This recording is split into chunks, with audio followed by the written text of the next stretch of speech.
It's the 19th day. Hello everybody, hope you're doing well on this calendar somewhere.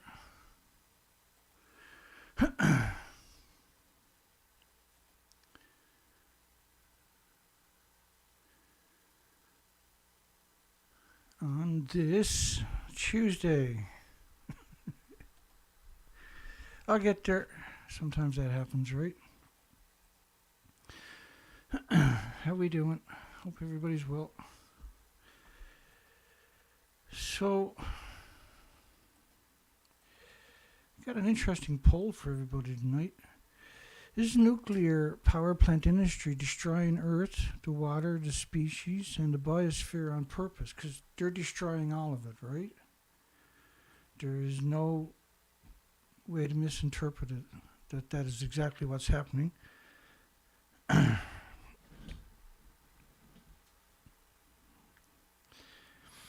we got another time machine show for everybody tonight.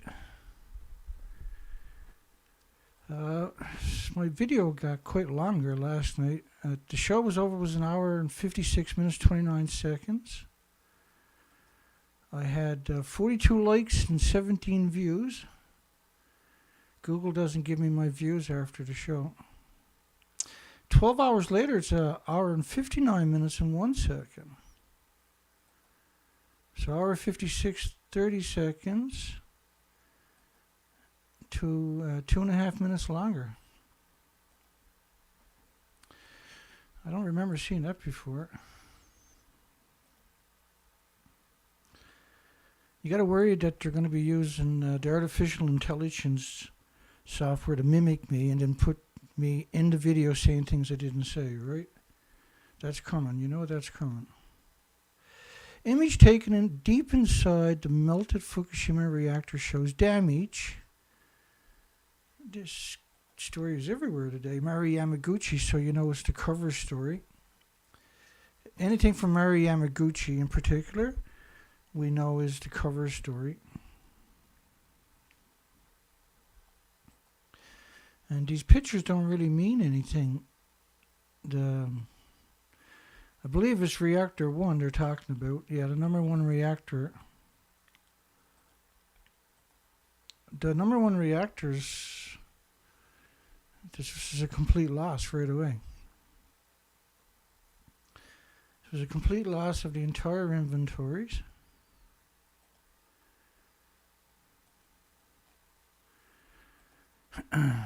Excuse me.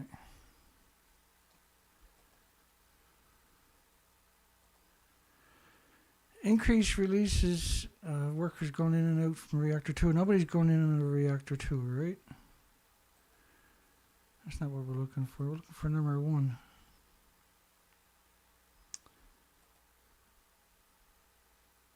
And they are where tungsten vest outside of reactor 3, and they are the homeless and the destitute and the victims of society and immigrants who don't speak the language. China's going to host the Global Nuclear Safety Conference, and the row over Fukushima nuclear wastewater will not be on the agenda. It's quite the interesting statement, isn't it?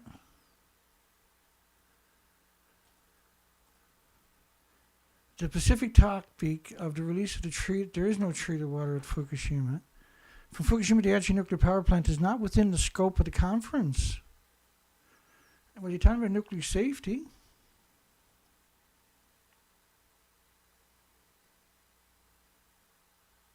so why wouldn't Fukushima be on the agenda? They got that picture there, so obviously.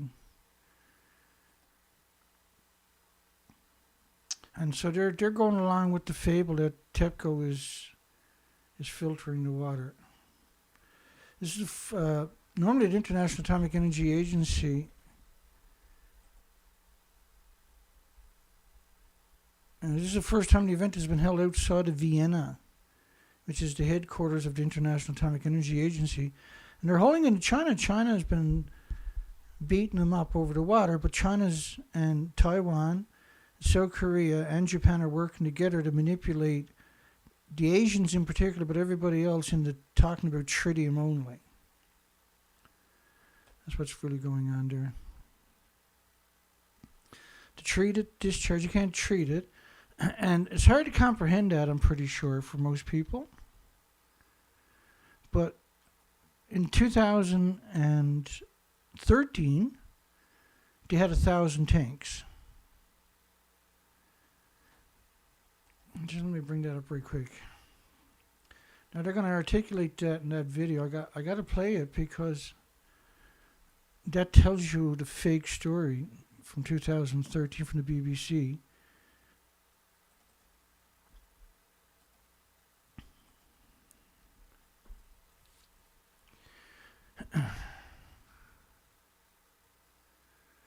Just bear with me.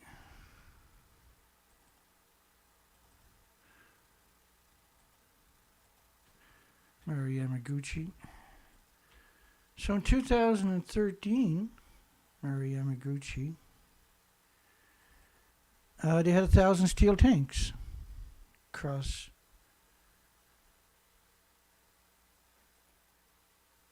So I'm going to play this video.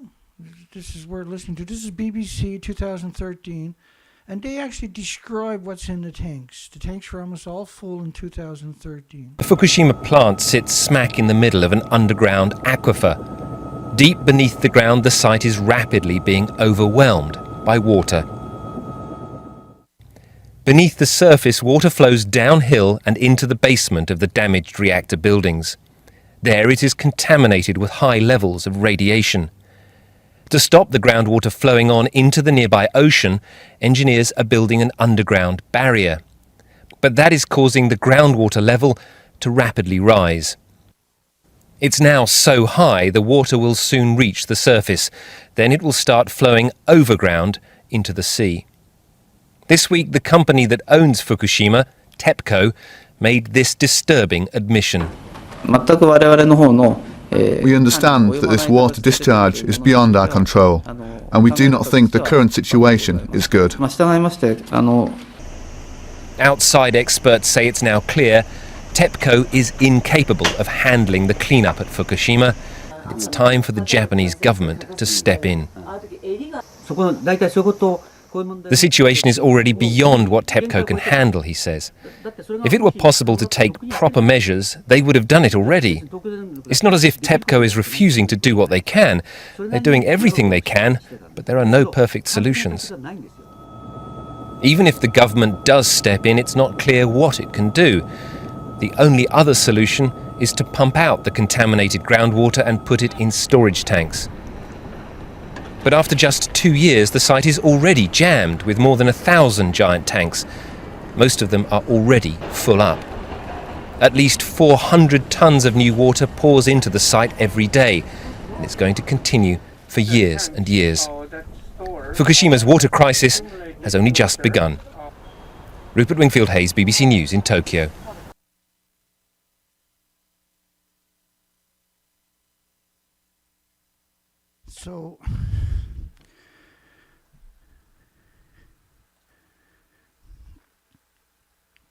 So the tanks are not full of treated water. And the tanks were all built in 2013. And they were all full in 2013, right?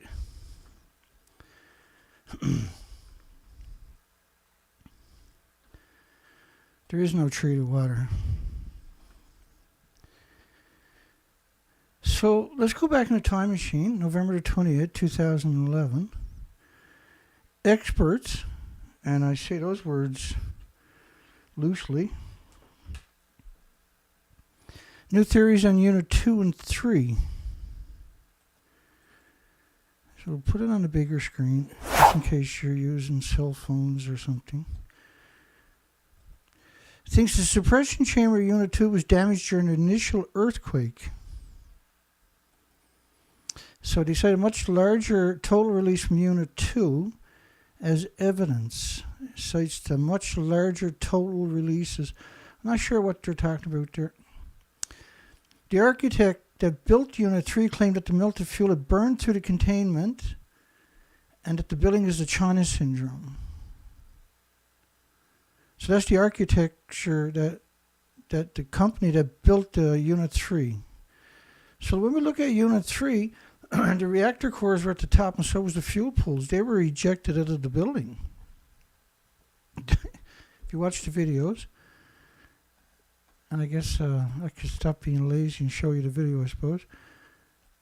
I believe this is it here. A severe accident. No.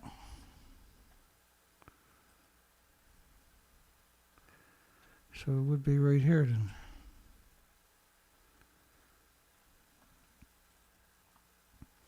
So that's Unit 3 detonating.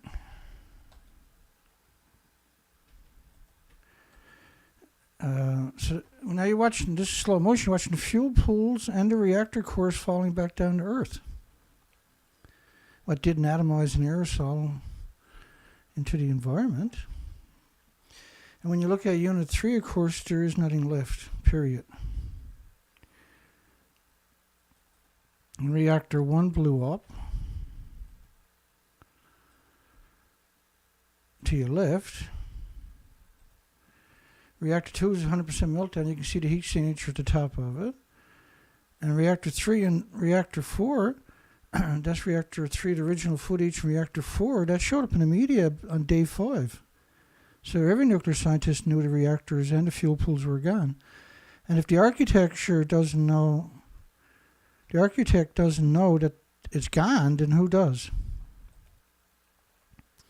We're very disappointed in these people. Very, very, very disappointed that the bloody architect is suggesting that the fuel pool or the reactor core has gone China syndrome. It's a way of avoiding talking about the fuel pool, I guess.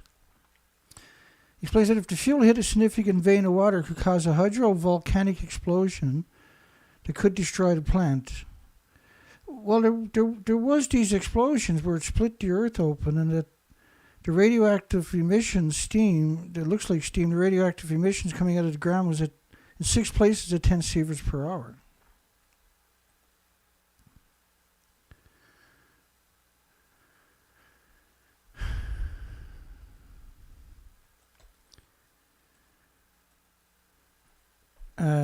Yomi, let me see that again. Yeah.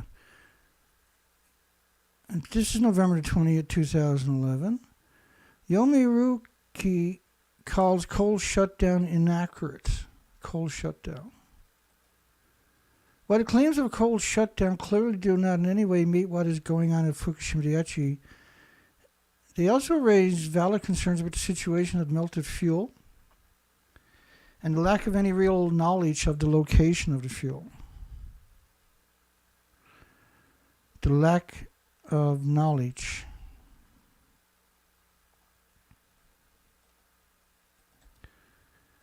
Again, 2013, right? You see the 2013 pictures.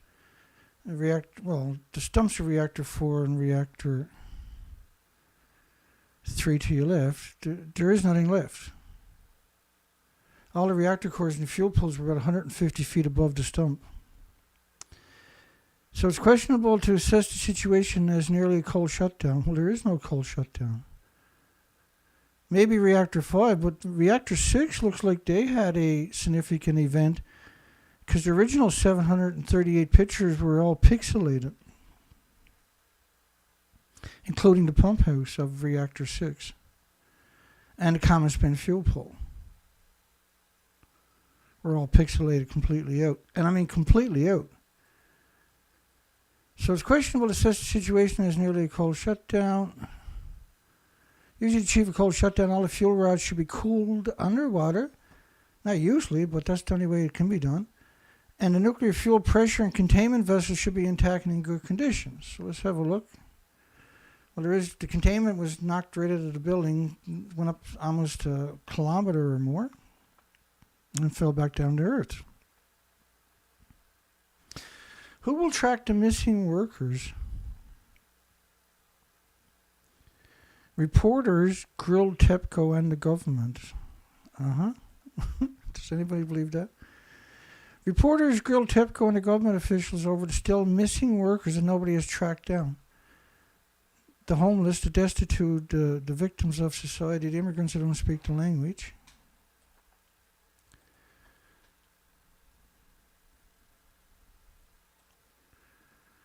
Let me see.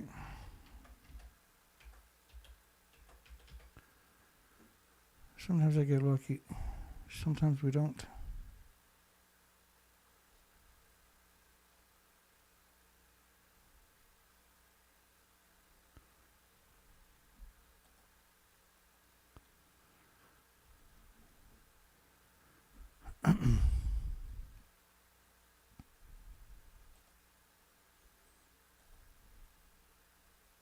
Just bear with me.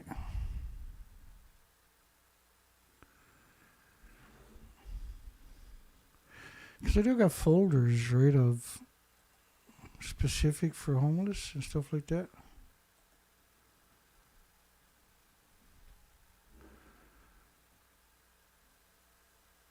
Anyway, we'll keep going, but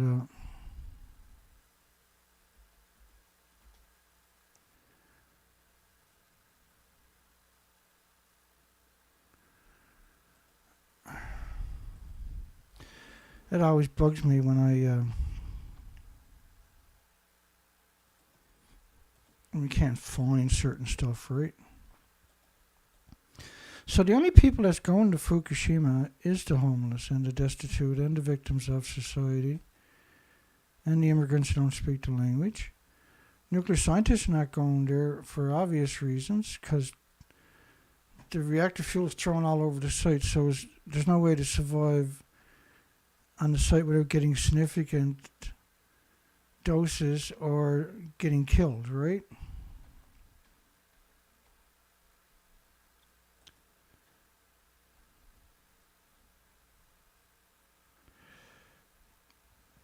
I'm just waiting for my computer to catch up, but it's not catching up like it should. That happens sometimes.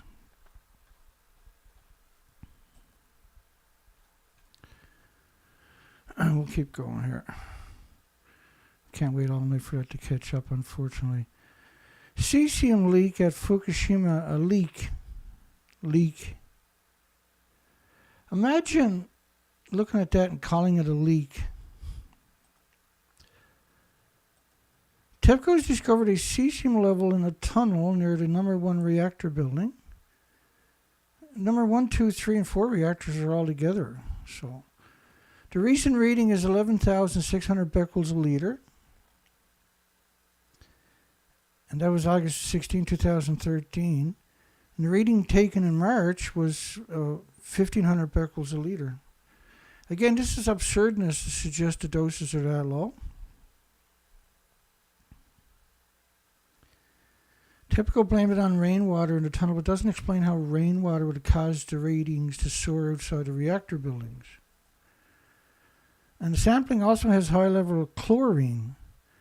And there's some chlorines that are produced during the meltdown that it's easy to find rather than looking for plutonium, uranium, curium, and that, right? So 19,500 parts per million of chlorine is just slightly higher than the level in seawater. TEPCO has been using the rainwater excuse for everything from the reactor well leak at Unit 3 to now rising holding ponds. Well, right alongside of Reactor 1 is Reactor 3 and Reactor 4, well, what's left of it, right?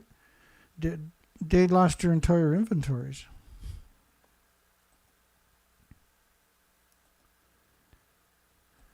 So these photos released have given rise to concerns about the reliability of this work, as can be seen below. Boeing plywood, an abundance of plastic sheets and duct tape are seen.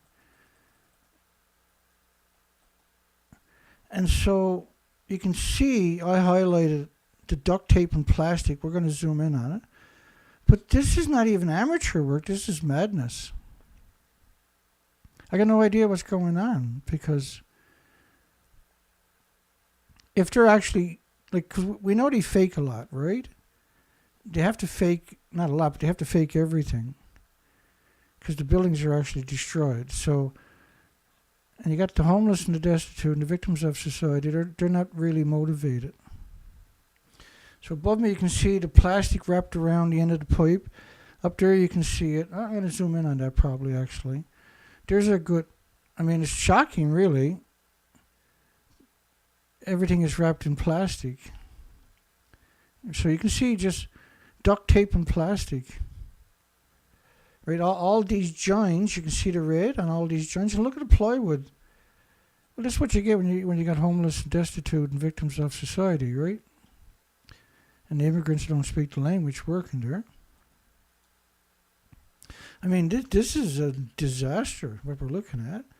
So you got this set here, then all the way up to whatever that, I guess that's a pump up there. That's wrapped in duct tape and black tape and plastic. And then at the top of it, they actually got duct tape plastic. I kind of zoom in on it, actually. I mean,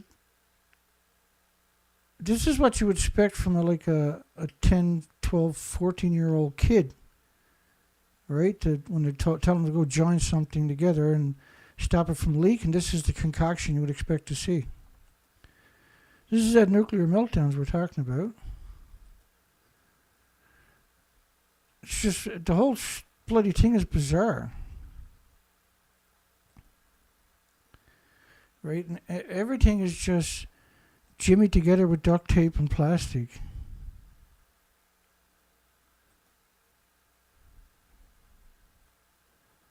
Is it like calling it amateur still doesn't even do it justice. TEPCO considers filling Fukushima reactor with concrete. August 16, 2013. And these headlines are so friggin' important. Because they disprove everything they're saying today, right?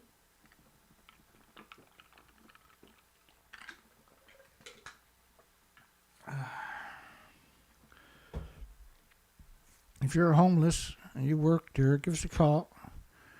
709-589-4406. You can call collect from Japan if you have to. 1-709-589-4406. One of the things TEPCO is now considering is a concrete entombment. This would save TEPCO about US $12 billion in estimated costs.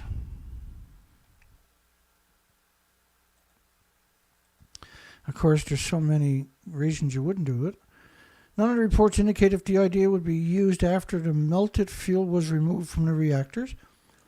This is what they've done at Hanford, and this is what they've done at Chalk River National Laboratories after 2 meltdowns here in Canada. Since there is evidence that the melted fuel may have left the containment, oh, it left the containment, all right.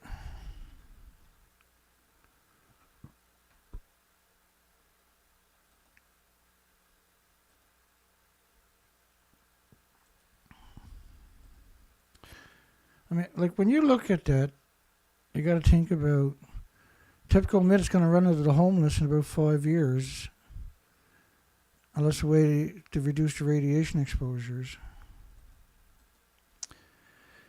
You know, the people that were going there, seniors sought for frontline radiation cleanup in Japan, but normally they're very smart people, right? They've been around the block lots, and so they're not likely to make that kind of a mess, right?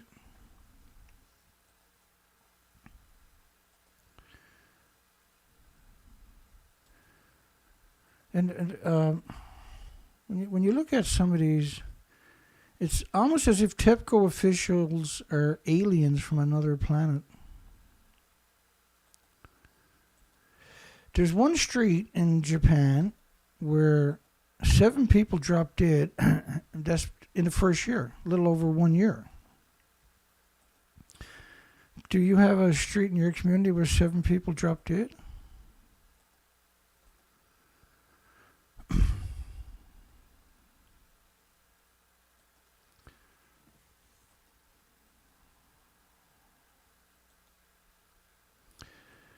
And like everybody knows that TEPCO's a lawyer. Everybody. TEPCO's not supposed to exist, right? They were nationalized right away.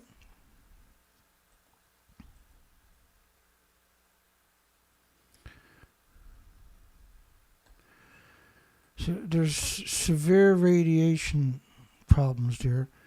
And so then there's severe labor shortages because the homeless are the only people that's going to be gullible enough to go there, right?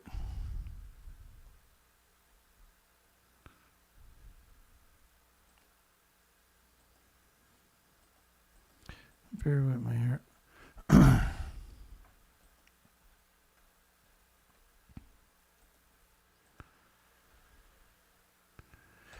But it's not just the homeless. The governments worldwide and Japan are funding projects to monitor online information about Fukushima crisis, and they have round-the-clock monitoring of blogs on nuclear power.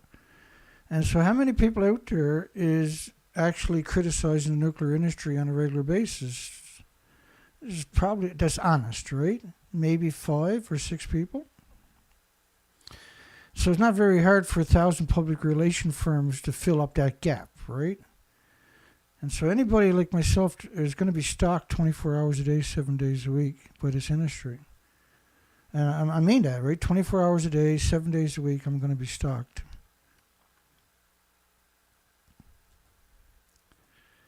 Because there's a lot of cowards on the planet. There's a lot of despicable cowards. And they fill up those jobs immediately. There's just an endless supply of these cowards. And that you got to have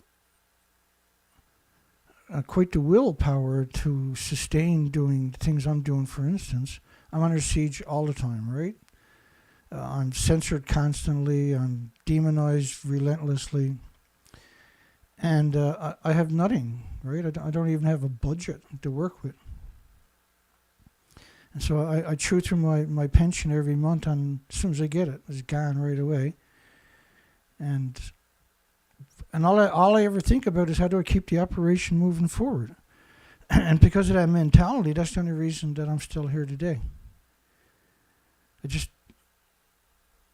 The engine never quits, right? I don't know how to give up. Well, I'm not allowed to. We're being exterminated. This is an extinction event.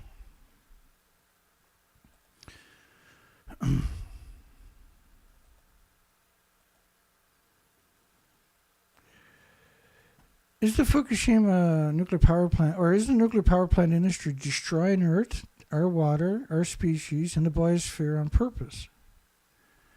And look at this, 17 people.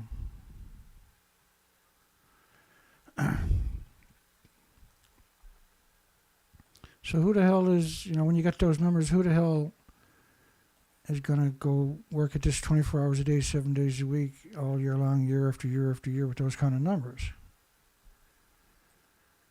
And all you're going to do is be assaulted and attacked and demonized and smeared. My reputation is long destroyed now, just from this herd of scumbags.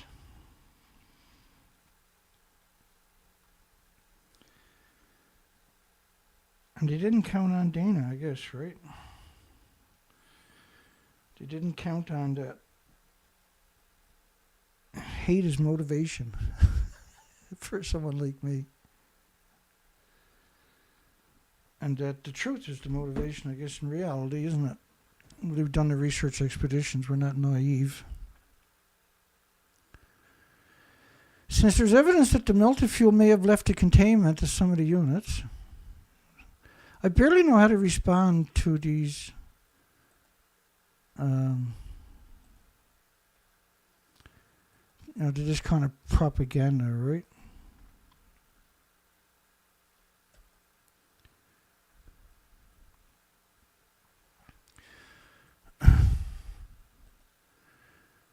There is no containment.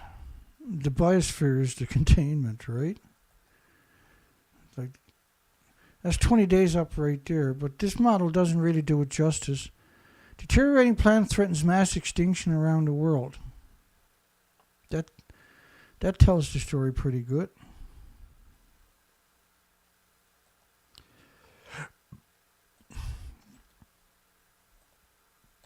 So when you look at reactor 3 and 4 in particular, it's very obvious there's nothing left. So when you start talking about containment, you know, what we basically end up doing, we end up highlighting each year tens of thousands of degenerate scumbags for the nuclear industry. Because that's what we show each year, at least 10,000 or tens of thousands of degenerate scumbags each year. That their job, from all the evidence, is to destroy us and the species and the ecosystem and the biosphere, right? There also remains an issue of the excessive amount of groundwater flowing through the plant. An entombment plan could potentially make the situation worse if it allows the plant complex and reactor buildings to continue to leach contaminants. So leak and leach. Like, what are you talking about when the buildings are actually gone and then you're talking about leaching? This is what I mean. We're overwhelmed by degenerate scum in the nuclear industry that are obviously trying to exterminate the planet and are going to succeed. And have succeeded, actually. An entombment plan potentially make the situation worse. As far as U.S. experience in handling a melted down reactor, the 3 Mile Island unit that melted down but didn't breach the reactor vessel still sits untouched decades later.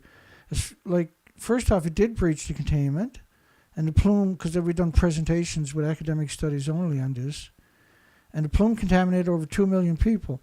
And the official story was it was equal to everybody watching color television for an extra year. Try wrapping your mind around that statement. Which has nothing to do with the emissions from a nuclear power plant. But 1979, people were unbelievably gullible, right? Well, they still are, but imagine how evil you got to be to do a paper saying that was equal to 2 million people watching color television for an extra year. But why would you use 3 Mile Island when you have Santa Susana?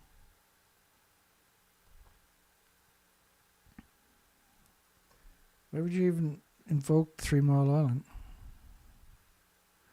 They say the melted fuel was removed from the vessels being stored at the Idaho National Laboratory site, which is on one of the biggest aquifers in that part of the country, and where we spent almost $100 million trying to mitigate the contaminants going into the aquifers for since the 50s.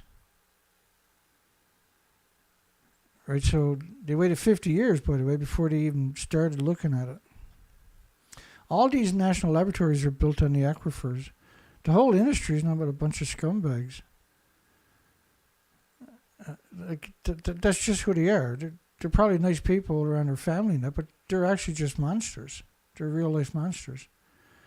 Hydrogen is a constant risk to the tanks that put the northern United States at risk if one were to explode. The underground train used to shuttle radioactive fuel at Hanford, because there was an underground train at Hanford between the reactors and the plutonium plant. That's what it was used for. What they done was just buried it right on the spot underground. And remember that caved in a few years ago? It was full of nuclear fuel, and they just buried it on the spot. Sits in the tunnel because there's no one goes on the train. The train is all automatic, right? It's not really a train. It's just it's a train in many senses, I guess. Sits in a tunnel with the ends concrete over. But that was only a few years back they done that. Up to that point, it was all just buried. They had to dig it out and then pour grout down into the hole where the tunnel is to. Department of Energy has no idea, this time at Hanford, the Department of Energy has no idea how to deal with it, so they seal it off until they come up with an idea. Now, you're talking about 60, 70 years ago, and they still got no idea. And that's what we hear about everything with nuclear. They don't know what to do with it. Well, they've never even built a robot after 80 years. They're not even trying. Because once the robot goes in a highly radioactive area, the robot can never go near it again. It's a lethal dose, right? Reporter visited Fukushima. Unit 4 was very exposed, and 10 ambulances were called per day, November the 9th, 2011. Very exposed. A reporter visited the area. So that's Unit 4 over there.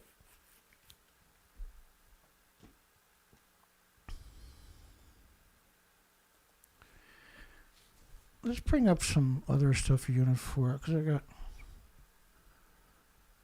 Let me see what I got in my big crazy pile.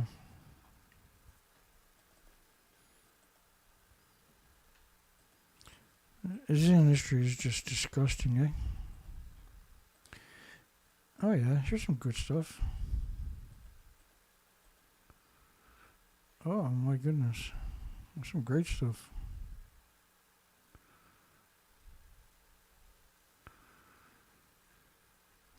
Let's do it all. I want it all, baby. So it's hard when this first picture is hard to get context. So you're looking inside the building, but remember that shape there. I'll point that out to you in a little tiny bit.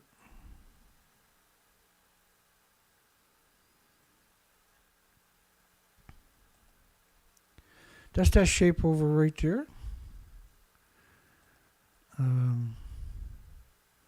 So the building essentially doesn't exist, right? Hang on, I gotta get back up to the top here. Remember what it originally looked like? There's that knockout. Look at this helmet right here, as if somebody could actually... And this is supposed to be an International Atomic Energy Agency. And he's wearing a bit of gear. They're wearing paper suits. And they literally burn 7,000 of those paper suits every day. But in the background, see that piece? So this building is supposed to be 190 feet tall. Notice they're walking on steel plates. And there is some shadows under their feet, but there's no shadows anywhere else. Which leads me, obviously, to believe that this is fake, or it's homeless, and that they died that day. But let's just look at Reactor 4. I'm almost there. Here we go. There's no one going into Reactor 4. There's no one going there with a hammer or a crowbar or a cut-off saw or anything like that. It's not happening. You can see Reactor 4 over there. This is the seaside looking in. And they eventually cemented all, you can see all the banks, of back there. They eventually cemented all of that to stop water from going down into the earth and mixing. Right, and you can see they're starting to lay the foundation back there. That's Reactor 4. Now you see the cover? We're gonna just show you that whole bloody thing in a second. So this is the world's largest cement truck. That's a 190-foot tall building, 19 stories, 65 meters.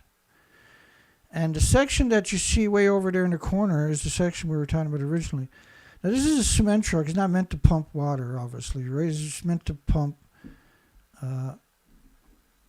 cement. There is no fuel pool, right? So there is no fuel pool. So they chopped off the whole building and left this little stump, and then they built this contraption way above it, and then they put panels on it. You can see one of the white panels up there. And then they claimed that they were in the fuel pool.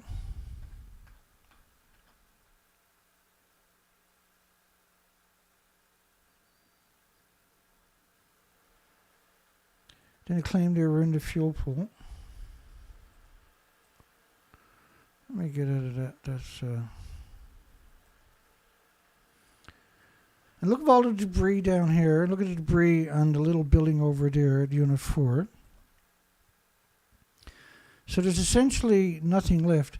Now you can see up there on the very top of it, looks like there's 2 people up there, but there's no way to survive. Right? There's no way to survive on this.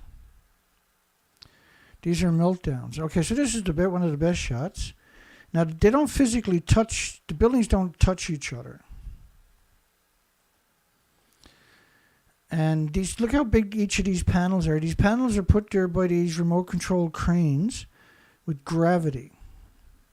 Now they want you to believe that there's people there, but these are lethal doses. There was 8 to 10 fuel pools or reactor cores at the top of the buildings that detonated. And it's supposed to be 7,000 people, or today I think it's 4,000 people. But when you look at all these pictures, you never see, rarely see anybody. And back in these days, there was allegedly 7,000 people on the site. And so they built this off-site, then they reassemble it. It doesn't physically touch reactor 4 because it's so fragile, right? And then the idea was to put these panels, big panels on it. That's done with gravity. And there's nothing inside, right? There is nothing there. You can't just, boom. This is the official picture inside of this structure. So at the top of this building, this is what they want. This is the official picture.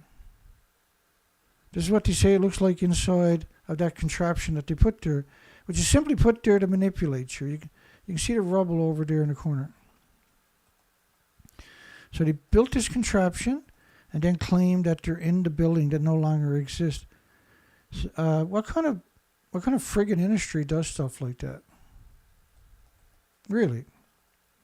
So this is the other side of the reactor 4 building. You can see it's just peeled away. There's nothing left. And it's hard to comprehend how powerful or how big the beams are. Those beams, right, those spanning beams, you can actually turn an SUV, like a big SUV, back it up and do like a 5-point turn and turn it around on those beams. So it's hard to appreciate how big these buildings and the structure actually is. Now, normally the reactor needs 4,500 tons a minute, 1 million gallons a minute. So when it melts down, it's much more hotter, so it needs more water, right? The idea was just to manipulate those who don't know any better into thinking that they had some kind of control. And the damage is extraordinary. This is unbelievable. You won't find a light switch. You won't find anything in this building that is functional. Say it wasn't radioactive, it wasn't nuclear meltdowns. And this is a nuclear meltdown. It was never counted as a nuclear meltdown. And they claim they got all the fuel out of the pool that doesn't even exist. It's just everything inside of it was turned into confetti, basically. So they used a bunch of homeless, they killed a bunch of homeless, is more like it, to build a foundation. And then they reassembled these tubes off-site, and then they brought it here and assembled it. And they're all there by gravity. You can't physically work in that environment. If you do see somebody close to the building, they would have died that day or that week. It strictly would have been for Photoshop, or not Photoshop, but a photo opportunity, so they can put it out in all the media and can pretend that they're... But at this time there were 7,000 people. So when you look at this site, where are the 7,000 people? It would imply that they're there 24 hours a day, 7 days a week, working furiously. But let's be realistic. What is 7,000 people actually going to do at a nuclear meltdown? They're not actually going to do nothing, right? And when you see the debris on the roof down here, that's still there today. And you look inside the building, the fuel pool was at the top of the building. Now this reactor was down, and look at all the debris. This reactor 4 was down for maintenance. So typically, though, when it's for maintenance, 2/3 of the fuel is in the reactor core.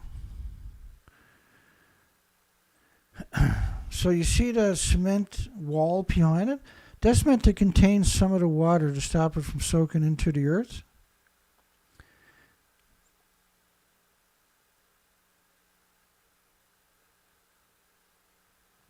And where's the 7,000 people, see?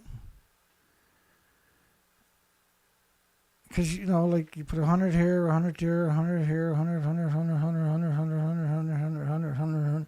You keep doing that, you would blanket the whole site, and everywhere you look, there would be 100 people, right? And this is the stuff they show you. As far as I know, this is Photoshop.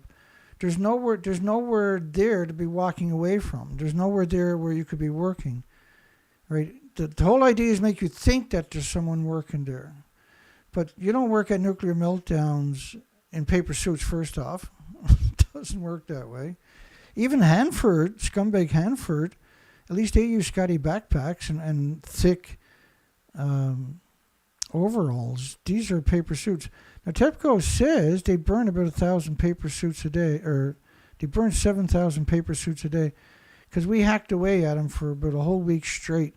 And then this story came out how TEPCO burns 7,000 paper suits every day in their incinerator, because we were trying to figure out how many, where's all the 1-ton bags of suits?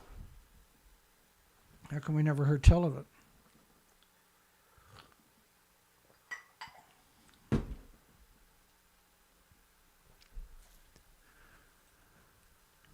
And do these people look like they're, first off, these filters are 600 times larger. The filters are 600 times larger than the atoms, the isotopes we're talking about.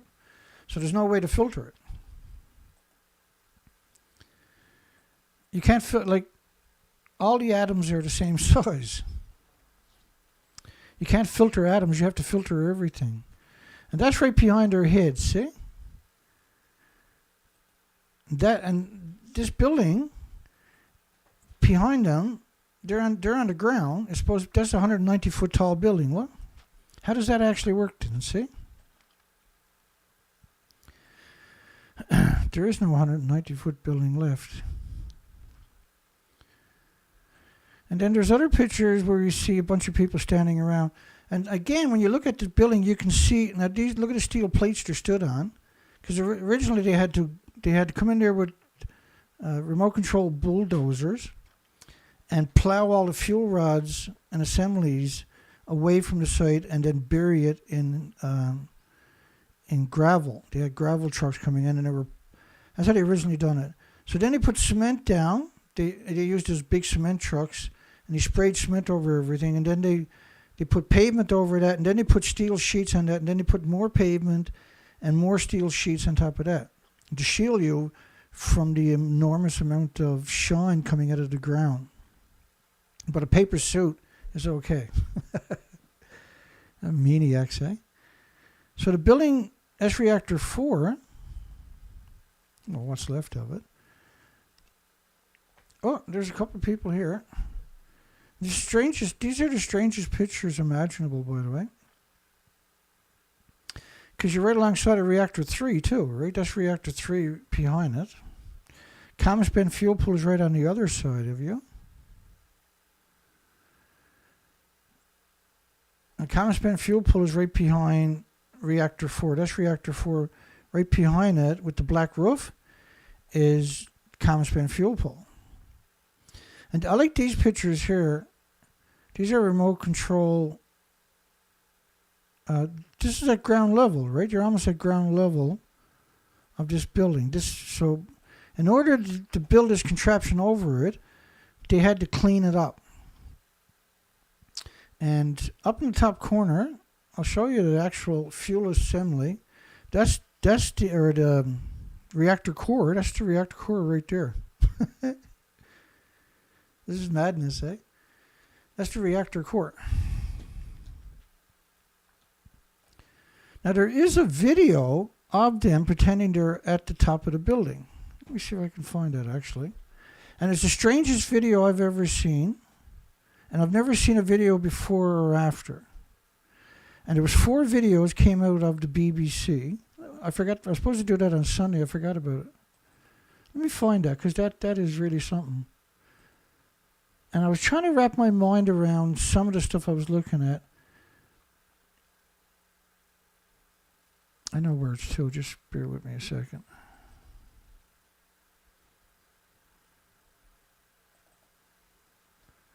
Oh, I think I do. I'm going to find it.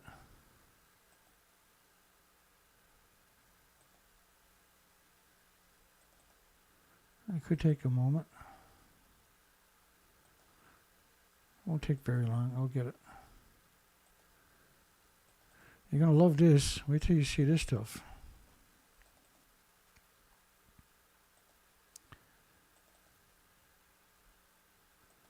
Well, it's got to be right there.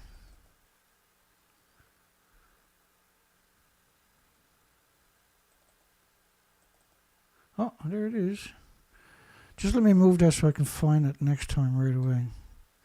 Because we got to sit here at some point, hopefully tomorrow or the next day. This is Tuesday? Yeah.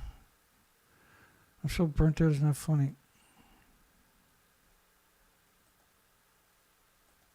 Let me do it right here. Here we go.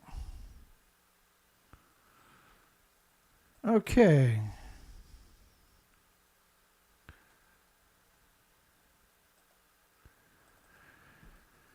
So they got 4 videos from BBC, and they start off. I'm going to need the headphones, I guess, to check the audio. Just hang on 1 second.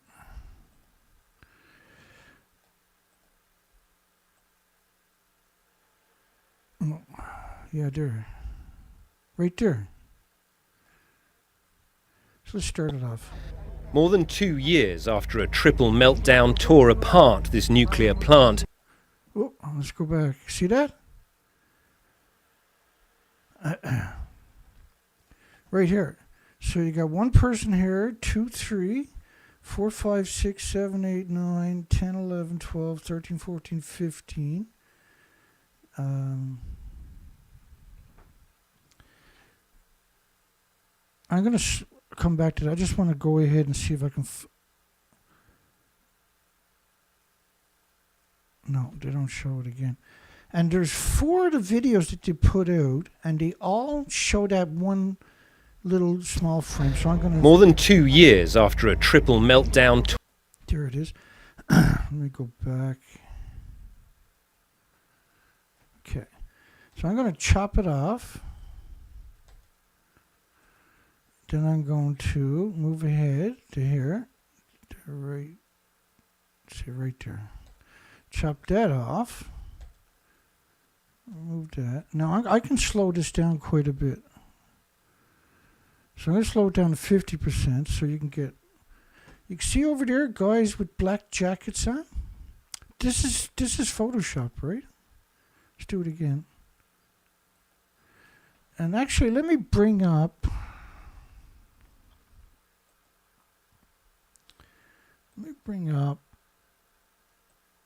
because I can zoom in if I can. There it is.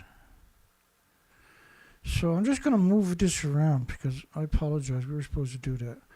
So first I want to bring your attention. You can see a couple of people with black clothing on. We're going to move over and watch the rest of this. See that? See those people over there? There's at least 3 of them over there just walking around, la-di-da-di-da. Okay.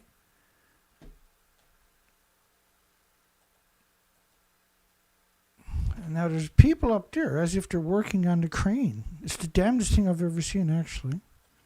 And we've never seen nothing like it before or after. It was just these 4 videos from BBC in 2013. There's 1, 2, 3. There's another guy in the background over there. And there's a mesh net. See this mesh net going up? I seen it somewhere else. So this is obviously green screen. There's no reason to be there. Now there's 2 people behind me right there, maybe 3. There's people right here. Everybody's really busy, but I'm going to slow it down even more. I'll get my head out of the way here for a second. Oh. That's not what we want. Let me do that again.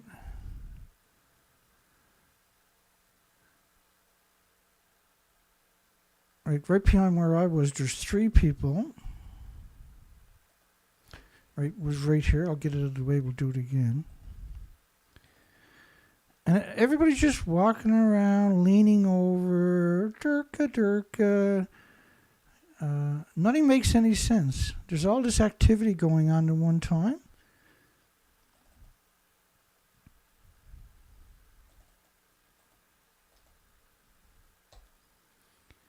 Let's put that right there. Maybe we can get a better... And so, see this?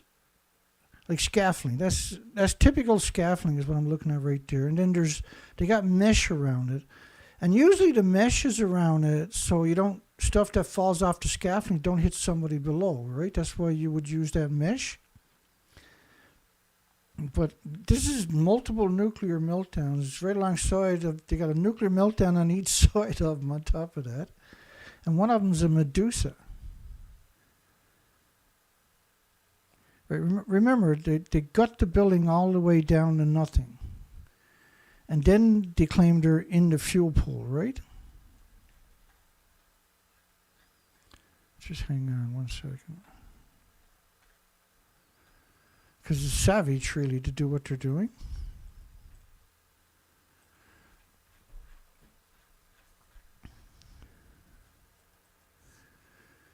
I've never seen anything like it. And everybody's just like really busy. You got these guys. You remember the guys over there with the black jackets on? There's, it doesn't even make any sense, does it?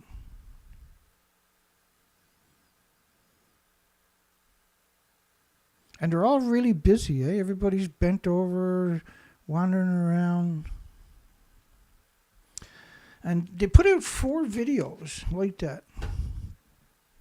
There's 4 videos. And so these guys are leaning over, you're busy, stood up, this guy's walking around. You got 3 guys over right here. You got people up here. You got 4 people up here. You got a couple of people behind me right there. And so, let me show you something now. I'll show you how that actually works. Maybe.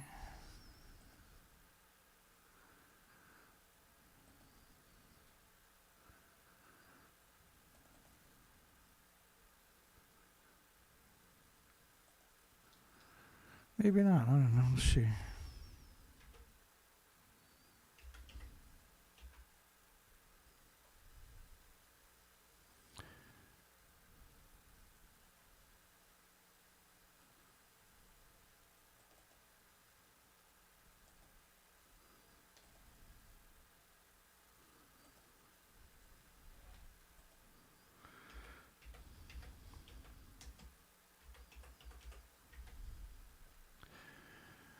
I might not be able to find it right now, but hang on.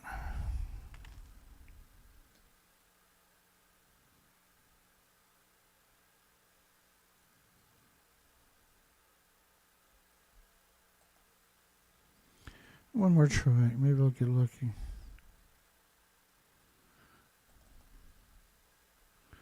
No, I'm not seeing it.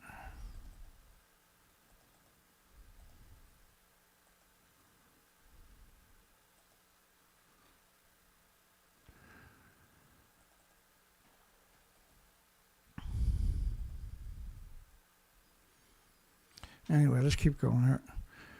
So they put out 4 videos, and all of them have that one little, just a couple of second clip. And right, you see everybody walking around, but it doesn't make any sense.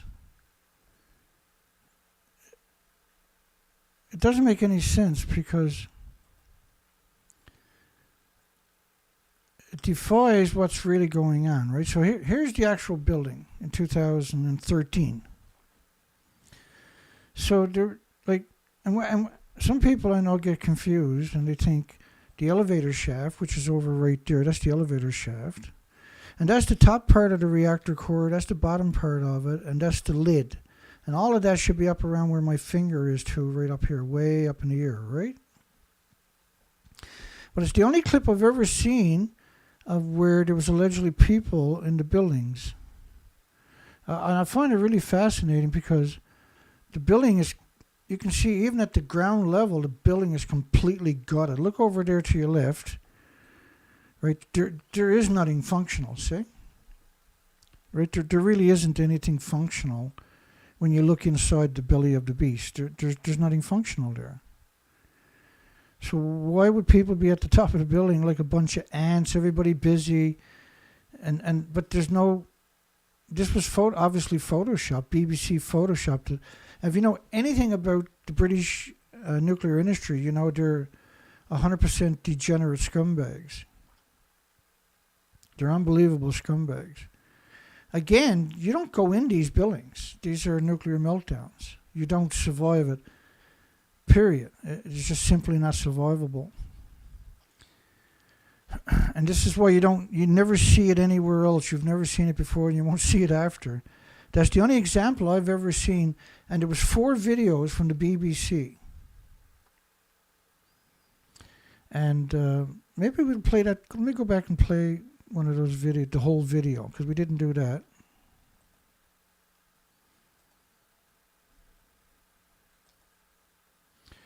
New worries for Fukushima workers. And so they got 4 videos, but they all start off the exact same pictures and that little skit. I got to put the headphone. I'll get out of the way. We'll just. These are. I don't think this one is a very long video. Yeah, they're all short videos. Let's play this.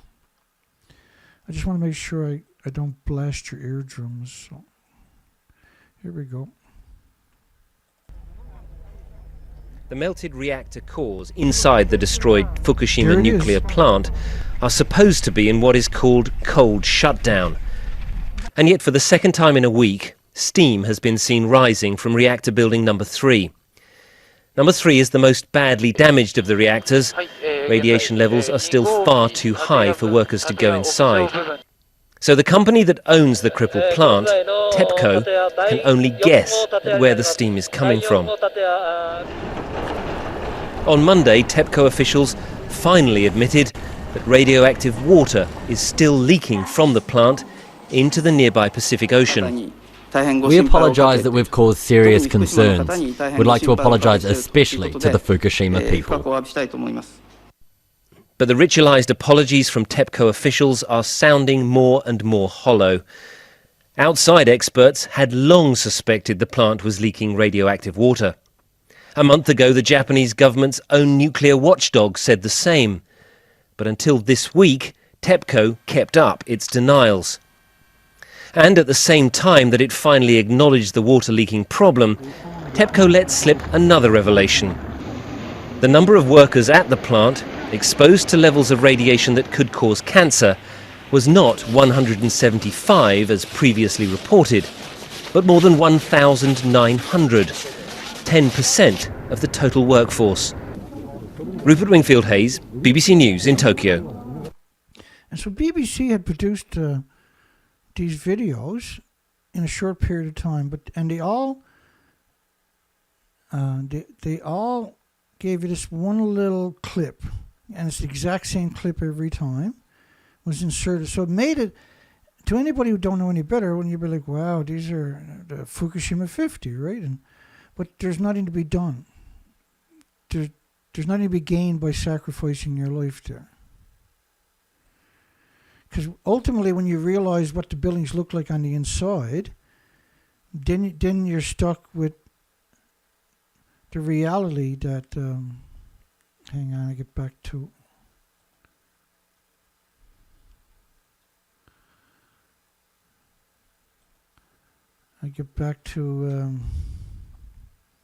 the poll. Is the nuclear power plant industry destroying Earth, the water, the species, and the biosphere on purpose? And obviously the answer is a big yes.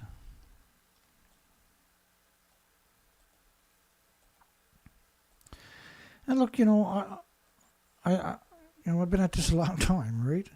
And I'm always a little shocked to see anybody at these videos in some way, right? Because it's such a terrible story, and then we're censored so heavily. I don't blame people for giving up. I don't, right? You can't blame people because they're not in my. You're not in my boots, right? I'm immersed in this 24 hours a day, 7 days a week. Well, I don't imagine people are anyway. And I always predicted I would lose the support and I would lose the viewers and everything, right? But as long as I didn't give up, as long as I never stopped, as long as I always tried, then that was a good start, right? At least somebody on the planet was telling the truth. Somebody was out there. And the idea of these live shows, because I can do these at my own leisure and just post them whenever, right? which is a hell of a lot easier. So the idea of the live shows is so that anybody that's curious and is seeking out this and finds the video says, well, that was posted today, or that was posted yesterday, or that was posted last week, or this month, or whatever. And then they would find the site, and really, they're still talking about that today. So I maybe I should check it out. But I'm talking about, mostly, my videos are for the investors and the policymakers, and because they're ultimately the ones you want to see this information, right? Because they're going to be the ones that are lied to by the bullying crew from the nuclear industry. Who's going to tell them it's like a banana and a potato chip, and walking in the sunshine, and getting on an airplane, and climbing mountains, and eating peanut butter. And Dr. Robert Gale is incredibly educated. These people have incredible educations to come and tell you a lie. That's one of the most remarkable things I've noticed about this industry. Yeah, Robert Gale, now he's going to introduce himself just a little bit later. He's got MDs and PhDs and everything else. He's in Imperial College of London with Geraldine Thomas is also there, and quite a few other incredible degenerates.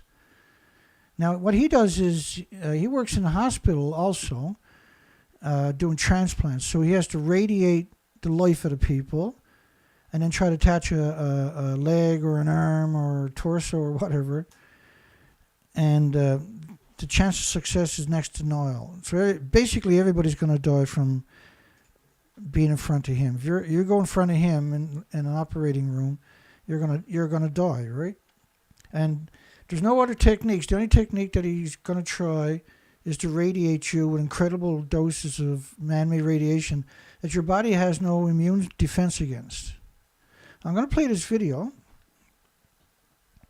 of Robert Gale, and he's going to describe, now, he's talking about how he's at the press club, I believe it's in Washington, with a bunch of other degenerates, Kathleen Higley, Miles O'Brien, a whole bunch of them. And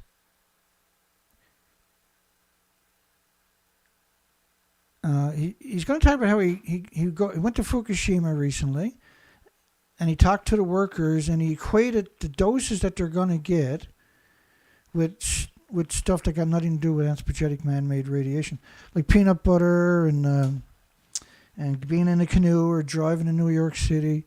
It's quite astounding. So let's play that. I'm going to adjust the volume here quickly for you. It's only a short video. And then the final slide will just show you, where on that thermometer does something like Fukushima lie. So he's talking about comparisons of Fukushima to something in people's everyday life. Now, you'll hear a lot of detailed scientific discussions of our uncertainties, that we shouldn't really be talking about point estimates. We should be talking about ranges. But I think what people want to know, what the public want to know, what I have to deal with, and when I'm in Tokyo, and people ask me, or the workers ask me, what is my risk from getting 50 millisieverts? They want to know really where. I'm sorry, if you can go back.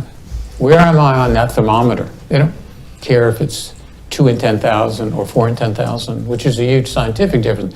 But just where am I on that calendar, on that thermometer? And I think these kinds of expressions, give a better sense to the public, and that's certainly an area where we can improve. And I guess the final slide, I'm sorry, it wasn't the final slide, is just looking at comparable risks of death is another way of trying to express these things to the public. So getting 1 millisievert of radiation, which is just on the bottom, is equivalent to just smoking just 14 cigarettes, period. Not 14 cigarettes a day, but smoking 14 cigarettes. Then you can see some other amusing things like eating 25 cups of peanut butter.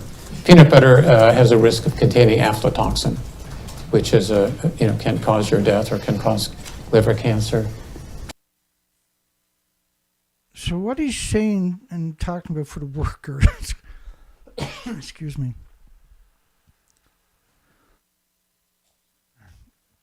He's saying working at Fukushima, when it's said and done, was equal to smoking 14 cigarettes. Not a day, but smoking 14 cigarettes.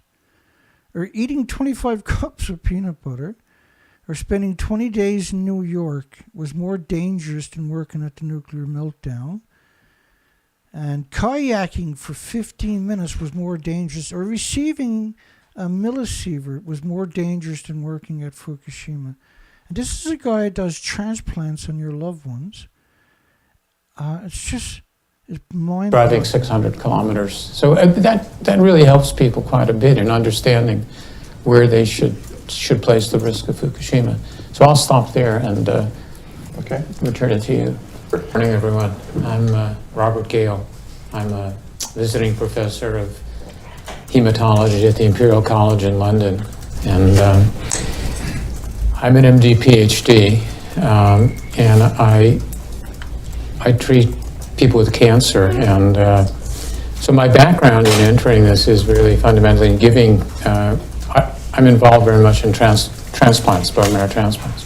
Because you may know that we use extraordinarily high doses of radiation to prepare people for transplants, and that very much simulates the situation that could occur or did occur in Chernobyl and other radiation accidents.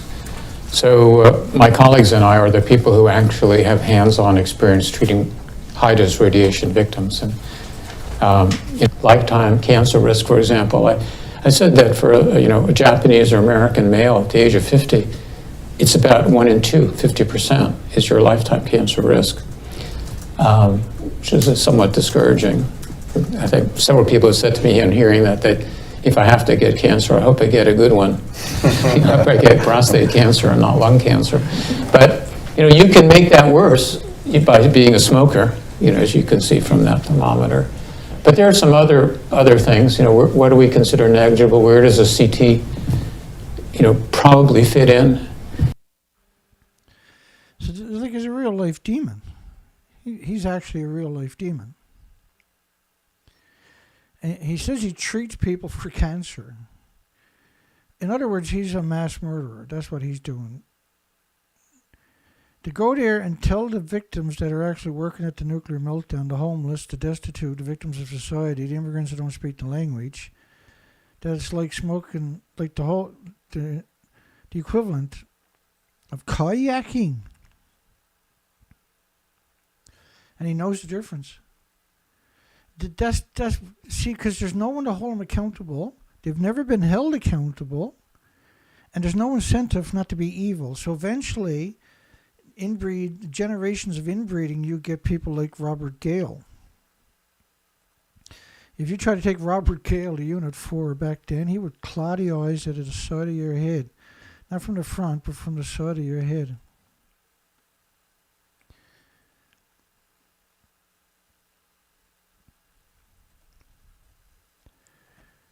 That's the Ghost of Reactor 1. Reactor 2 is behind it. Reactor 3 is the next one. You can see it's leveled down. So Reactor 4, this is where those people on that video were allegedly too. But that's simply not true. You're not in that building. Look at the damage to this building. At the top of the building was 8 reactor cores in the fuel pools. They're just as lethal in 100,000 years as they are that day. If that didn't happen to them, right? It's an industry that attracts, or that they only hire the worst of the worst that humanity can offer. But you need a great education, and he's got an amazing education. And for a hobby, just to tune up his anti-human skills, he murders people with radiation. And so it's such a dismal subject for the most part. I don't blame people that can't. I need support, right, to keep this whole operation going. But I don't blame people on the flip side of it, of being able to comprehend it or being able to tolerate it for so long. And I've always known that, right? There are people out there like me who understands the urgency. Don't get me wrong. I'm not saying anything about the regular people here. Obviously, you don't count. But it's just the general population I'm talking about. It's such a a morbid subject because of the destruction to the species. Right, it's hard to comprehend the destruction to the species too. And so this is the contraption they put over it to manipulate you. But you can see all the debris over there and down at the bottom. Right, so they put this contraption on it, but there's nothing really left of the buildings. And then look at all the debris on the roofs down there, for instance. But inside of it, it's supposed to be impeccable, right? That's the wrong picture. So reactor 4, ultimately, that's what it looks like. Just bear with me for 1 second.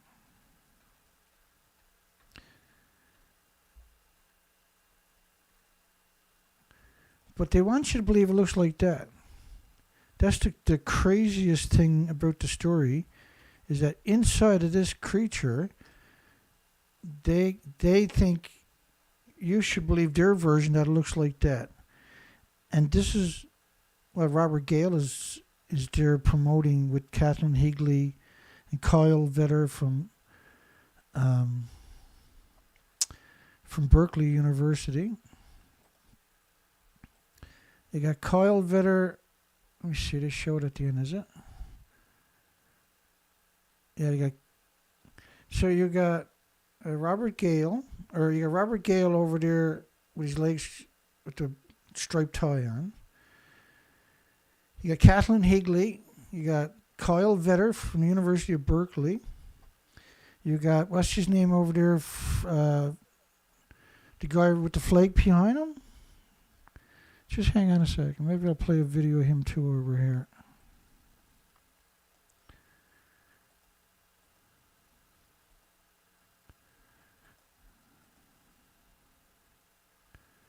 Maybe I won't. There's Kyle Vetter. He's a demon. Now, he was in charge of the Kelp Watch. Just hang on here, see if I can find John, what's his name there? I got to put somewhere else, obviously.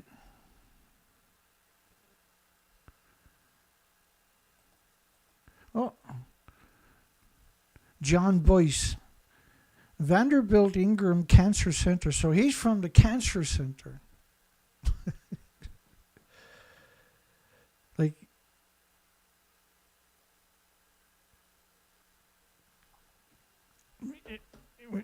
you got a murderer lying to everybody, and it's like Robert Gale, they work at the cancer centers, right, at the major institutions. Let me adjust the volume, we'll put it back up. It should take away with it that the exposures to the populations are very, very low, and as such, there's no opportunity to conduct. Now, he's talking about Fukushima, right? Let me do that again. It should take away with it that the exposures to the populations are very, very low, and as such, there's no opportunity to conduct epidemiologic studies that have any chance of detecting excess risks. The doses are just too low. There's something too on the meter, just to mention, even though I spent all this time right next to the reactors, I received more radiation on my transcontinental flights from Tokyo to Washington than I did at the reactor site. So he was right alongside the reactors, and the dose he got, and he's from the cancer center now, and the dose he got was bigger on the airplane than it was. I tried to use that in terms of, yeah, the meters went off scale, but it's not that it was off scale, and I didn't stay there that long to... The meter went off scale. There's a Freudian slip. Even get a meaningful I was dose. very concerned, Dr. Boyce, when you see that meter doing this number, I think I would turn and go the other way. I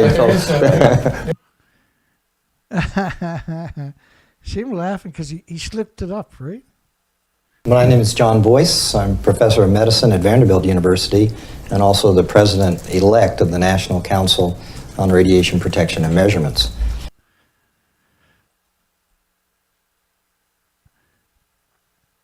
So this is the National Press Club, March the 1st. There was no mitigation on March the 1st. And so you had you had Robert Gale. Robert Gale works at the Cancer Center at Imperial College London's University. It should take away with it that the exposures to the populations are very, very low, and as such, there's no opportunity to conduct epidemiologic studies that have any chance of detecting excess risks. The doses are just too low. Something Okay, I meant to cut it right there. too on the meter, just to mention, even though I spent all this time right next to the reactors, I received more radiation on my transcontinental flights from Tokyo to Washington than I did at the reactor site. So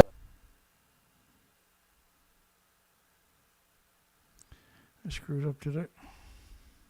my name is John Boyce. I'm professor of medicine at Vanderbilt University and also the president-elect of the National Council on Radiation Protection and Measurements. So, from what we've seen over the last post-Fukushima, that we actually covered, right? Every cancer institution, all the biggest cancer hospitals, you name them, and they got a John Boyce or a Robert Gale or a Geraldine Thomas or a Kathleen Higley or at the head of the pie, at the head of the food chain.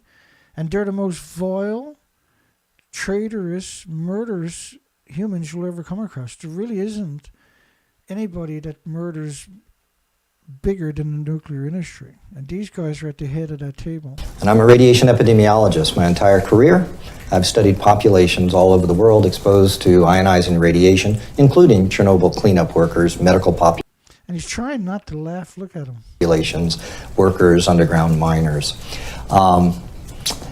I'm one of the delegates to the United Nations Scientific Committee on the Effects of Atomic Radiation, and we're reviewing the Which is unclear.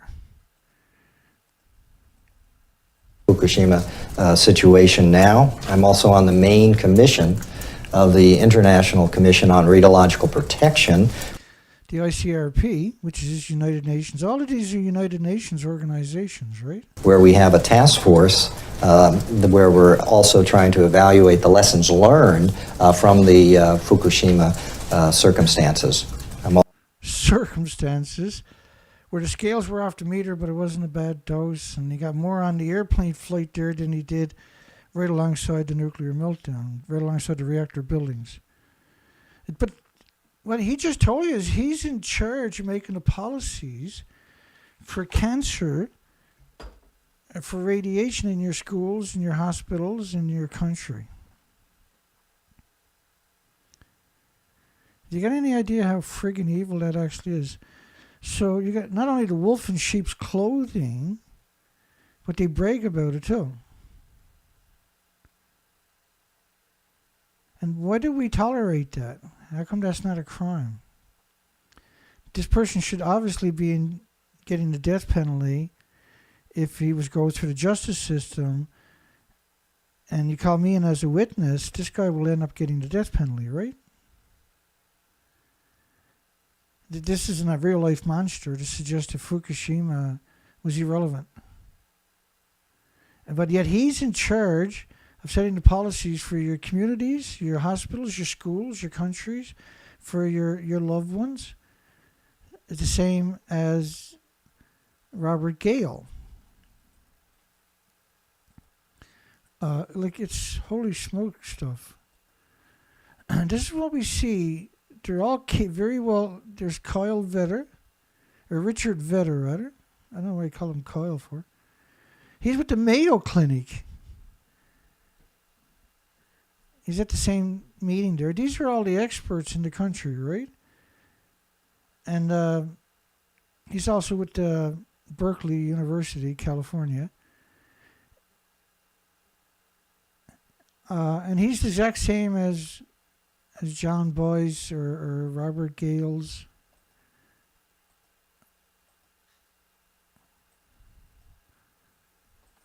Then there's Kathleen Higley, and her badges are incredible. You got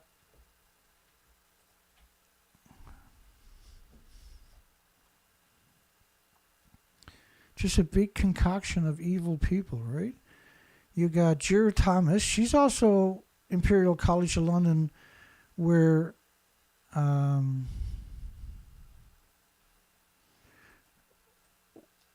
Robert Gale is taught. She's the same institution. And anybody who's been around here at all knows what kind of actual real-life monster this creature is.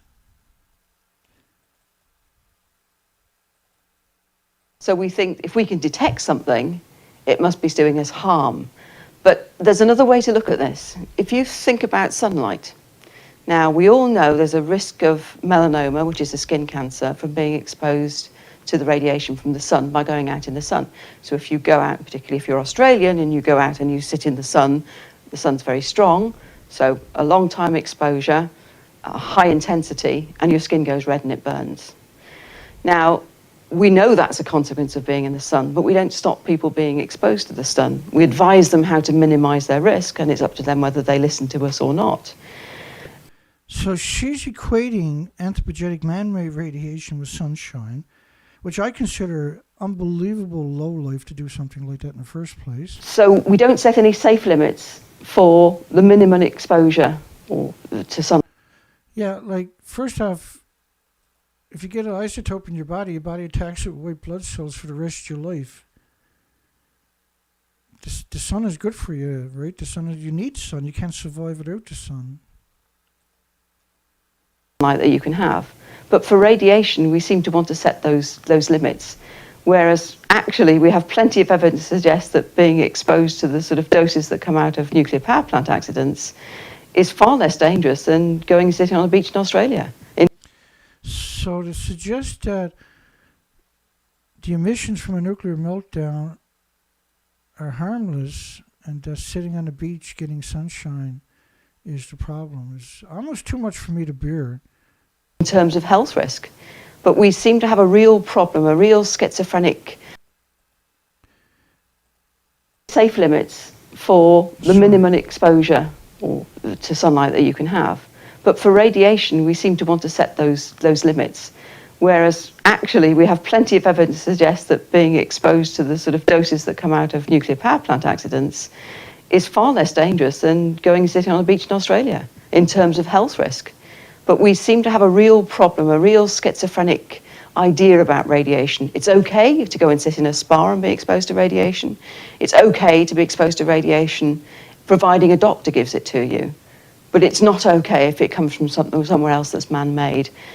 Your body doesn't care where that radiation comes from. It treats it as just the same. So we have a Your body doesn't treat it exactly the same. Peculiar relationship with it, which is obviously buried deep in our psyche, but we need to grapple with it and get a better understanding of it. We got a better understanding of that creature right there. Now there is presentations. Her name is Geraldine Thomas. She's from Imperial College of London, and I got downloaded lectures of her where she's talking about her job. She's a professor, but she also does cancer therapy, right, in the hospital and the university. And she only does kids. So she only radiates kids for a living.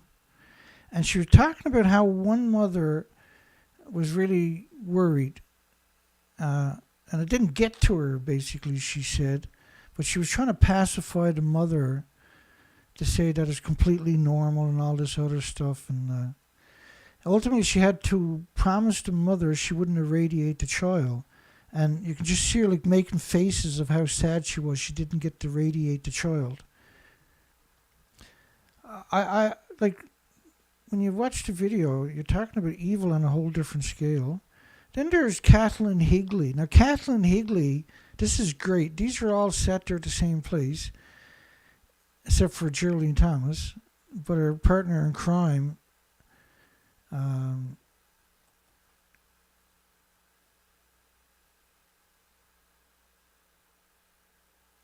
so Kathleen Higley is self-explanatory. Now, she's going to explain how this one group of people, and you already met some of them, with UNSCLEAR and the ICRP and other UN organizations, are setting all the policies, and they're the same people on all the different panels. When I'm trying to pull this talk together, not only will I sort of get a little philosophical about the impacts and the like and try to put things in context, but I also want to talk a little bit about who are these radiation experts that get trotted out in events like this, or that get to participate in various activities and analysis to make pronouncements about is something safe or not safe. And if you look, you'll see organizations that are often represented. The ICRP, International Commission on Radiological Protection, a premier organization. You'll see UNSCEAR and IRPA. So UNSCEAR is the United Nations Scientific Committee on the Effects of Atomic Radiation. IRPA, the International Radiation Protection Association. The IAEA and some of its folks, the International Atomic Energy Agency. Our own U.S. NCRP. And then there are a number of other organizations. So there's PAHO, there's the Health Physics Society, there's World Health Organization. All of these will bring in, as necessary, experts to speak to you on issues related to radiation protection, radiation safety. And I'll just stop right there for 1 second. Because she says how United Nations are, first she names the top 4, the ICRP, UNSCEAR, the United Nations Scientific Committee on the Effects of Atomic Radiation, IRPA, and the IAEA are all UN. But then she says World Health Organization, which is also UN. So those 5, they back each other up. No, but they're the same people on each committee, on all of them, is what she's telling you. And impacts. But if you go a little deeper and you start looking at these organizations, the ICRP, for example, very well known. It's been operating nearly 100 years, not quite. Main commission, 10 people. It's got 5 standing committees, so it's 100-ish folks. I lead one of the 5 committees. If you look at the United Nations Scientific Committee on the Effects of Atomic Radiation that looked at the effects from Chernobyl, from Fukushima, from other areas, and that has about 30, roughly, countries that are represented in that group.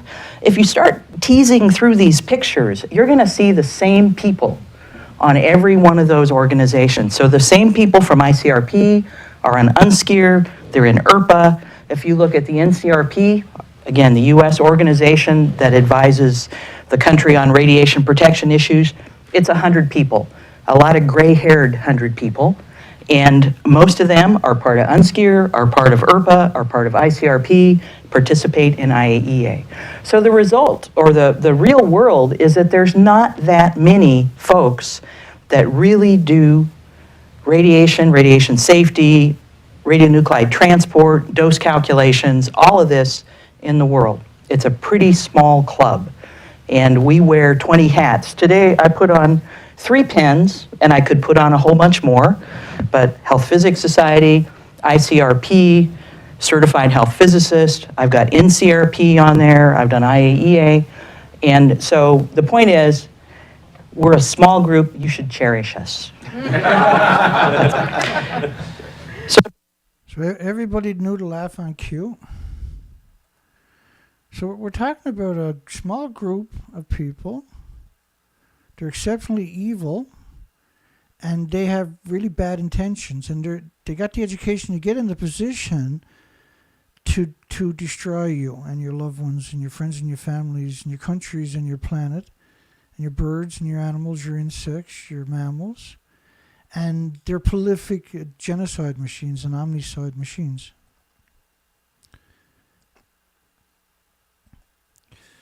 And so when you look at all these pictures of the site, you come to the realization, and they're telling you there's no harm. It's like sitting on a beach. And that they're telling the workers there is like getting in a kayak for 15 minutes or being in New York City for a couple of weeks. This is madness. Like it's madness. This is the backsplash of Reactor 4. There's only that stump. There's no longer a building there, right? They left it there so they can put the contraption over it, right? want to put a contraption over it so they can pretend that they're in the building that doesn't exist. Right? These official pictures, what it looks like, they say inside of a building that actually doesn't exist and is gutted all the way almost to the ground. And you can see on the back part of the building,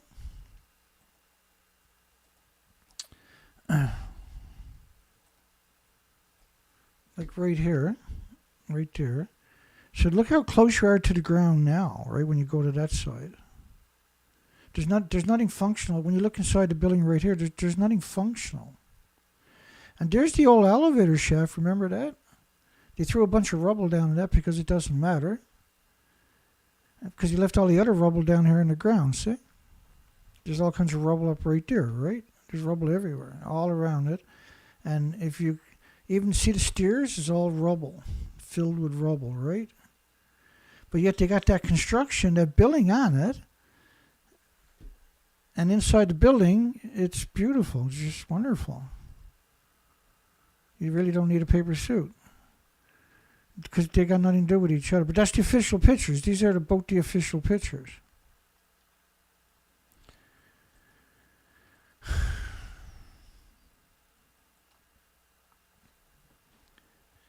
Reporter visits Fukushima, Unit 4 very exposed.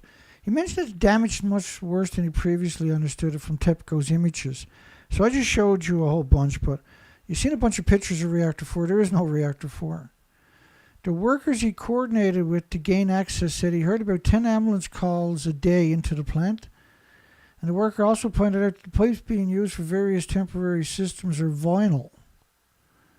Many of TEPCO's technical photos back this up, that they are using large hoses and PVC-type pipes, because it's show and tell, right? You're going to have to bring a lot more equipment and people in to use actual steel. And you only need a show and tell, so it doesn't matter. Duct tape and plastic is fine. Many times in places should have some more robust fittings at a nuclear meltdown. Many times. Because all the times it's just jammed together to look like there's activity. But when you don't see the people, and the ones you do see are wearing paper suits or the stupid Tyveks, and you burn 7,000 of them a day. NHK, which is the major mouthpiece in Japan, along with the Japan Times and a few more, touts Arriva's EPRs. In reality, is not so kind. So 2011, November 9th, the media is still promoting nuclear power while the country is being poisoned on a rate never heard tell of anywhere else on the planet in history combined. Arriva, which is the French, says no radioactive substances would leak from their reactors, the new reactors they were going to build. And they have a double shell that's strong enough to withstand an airplane crash. And the reality is that the Finnish plant that they were building, because this is 2011 November, remember? Back then, it just came online, by the way, but back then it was 75% over budget 12 years ago, 13 years ago, and it was still years behind schedule. And was plagued with the same construction design flaws as the ones attempted in France. Some of the issues at the Finnish EPR plant was 3,000 identified construction deficiencies in 2010. Substandard concrete foundations. Contractors working on the reactors were inexperienced and poorly supervised. The foreign workers did not share common language. The blueprints and guidelines were not even approved.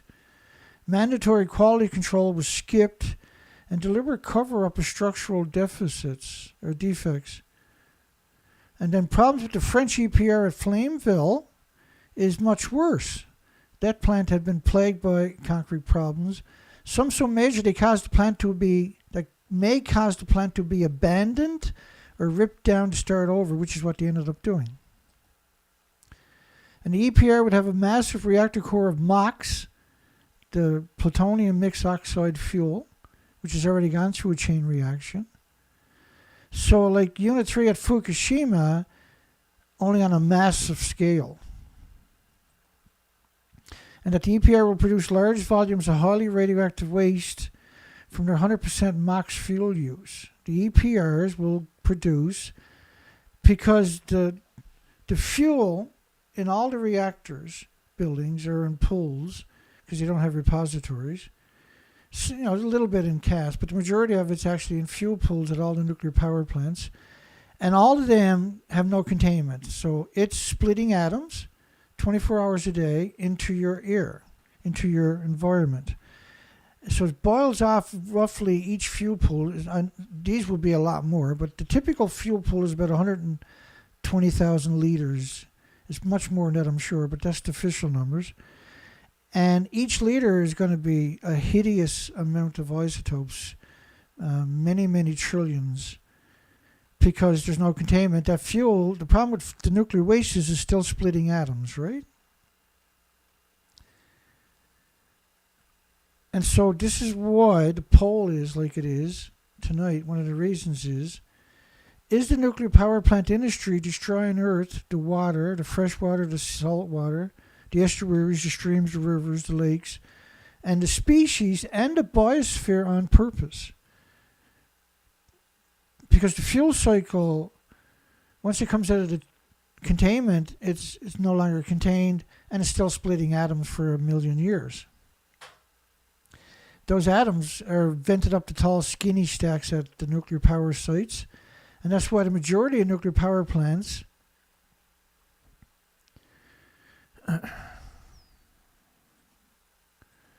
bear with me here.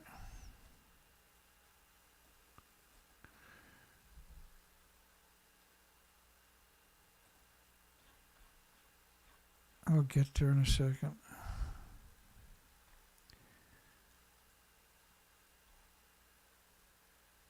The whole story is insane. Every time you look at nuclear, it just screams, danger, danger, danger, stick a stake in its fucking heart right now. This is disgusting industry, right? And the problem with the story is you can't rush the story. You can't just bulldog your way through the story. It deserves the utmost respect, right? So why are all nuclear power plants surrounded by farms when they have endless amount of studies saying that's the worst idea imaginable? You're going to poison everybody that's eating the food. And so the majority, except for the ones that are deep in cities, are surrounded by farms, and preferably little communities. They love having communities because they can study the population for many generations, and that's exactly what they do right from the inceptions. By the way, the child's risk of cancer from radiation is 10 to 100 times higher than an adult with the same exposure. It's actually way worse than that, because the child is producing a prodigious amount of thyroid hormones because they're developing and growing, and they're also producing a ridiculous amount of stem cells because they're growing, right? And so it's infinitely worse than an adult. Thousands and thousands of times worse than an adult. And so why are all nuclear power plants surrounded by farms when it's clearly the worst thing you could do? The adverse side effects, there's not just cancer, there's heart and liver and lung and respiratory and pituitary and thyroid, adrenaline. And when your thyroid and your adrenaline, your pituitary, so your thyroid is producing hormones that are stored in your pituitary, by the way, which is in your brain. And you have this endless studies saying, danger, danger, don't grow food around nuclear power plants. Danger, danger. Like the studies, there's so many studies on it, it's hard to comprehend that almost every nuclear power plant is surrounded by farms. Now, the radiation doesn't just land in the farms, and that's why you see these connotations, is the nuclear power plant industry destroying Earth's water species, the waters, the species, and the biosphere. So a lot of times you'll just go Earth, water, species. In this case, it should have went Earth, the water, the fresh and salt water, the species, and humanity. Because the answer clearly is yes. Because the reason they're surrounded by farms, they know how dangerous is the most carcinogenic thing that exists, but it also causes heart, liver, lung, Down syndrome, autism, schizophrenia. There's so many issues associated. It's literally a textbook. And when you start looking deep down the rabbit hole, you start realizing almost every nuclear power plant, as far as you can see, typically, if the higher the photo, the more farms you're seeing. But you're also seeing the farms are always up right close. So when you got these long shots, you'll also notice the farm is literally bordering the site, preferably, and majority, right, is not majority, but almost all of them are bordering the sites. So the tall skinny stack is where they're venting it up, see? And they have all these studies saying, danger, danger, don't grow food. And where do you think all that food? These are,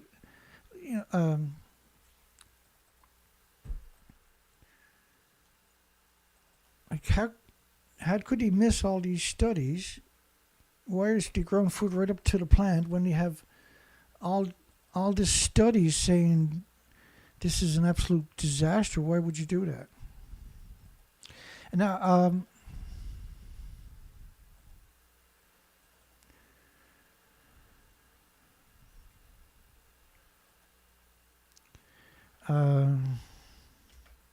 let's see.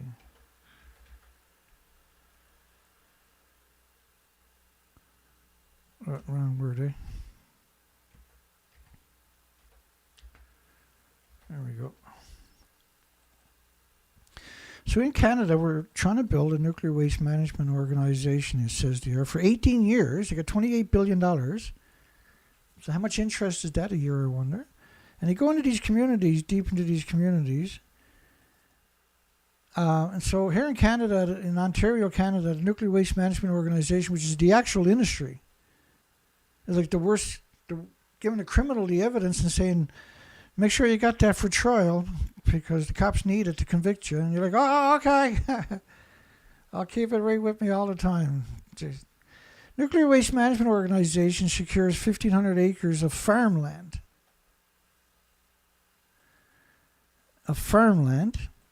And that the facilities, because they're going to repackage everything at these nuclear storage, not storage, but these nuclear dump sites, they repackage everything originally. Which means, first off, everything that's shipped there is vented.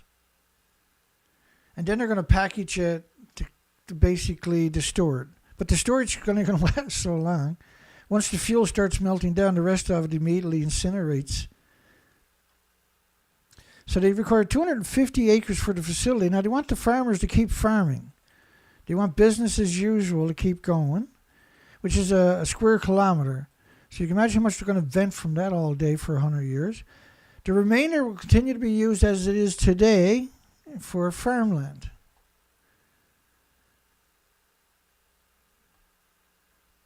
Right, so like, and you'll notice that with everything to do with nuclear, particularly, if you go look up all the French's plants, but particularly their reprocessing facilities for the mixed oxide fuel, are farms beyond, like the prime farm.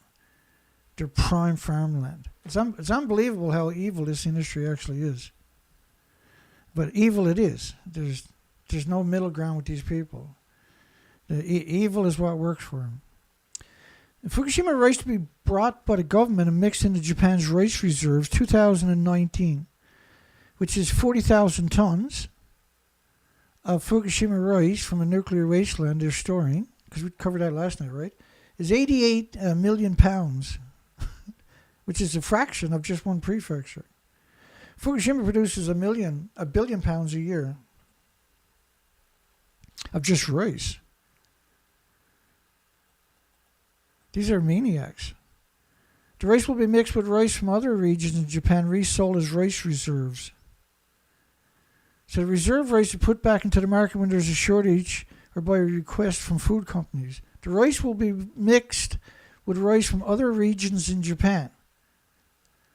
So if I take a whole bunch of radioactive stuff and mix it with other stuff and give it to you, that's still poisoning you. That's still murder. In this case, it's a genocide. And this is just a fraction of what we're talking about on top of that. They picked up 30 million one-ton bags, right?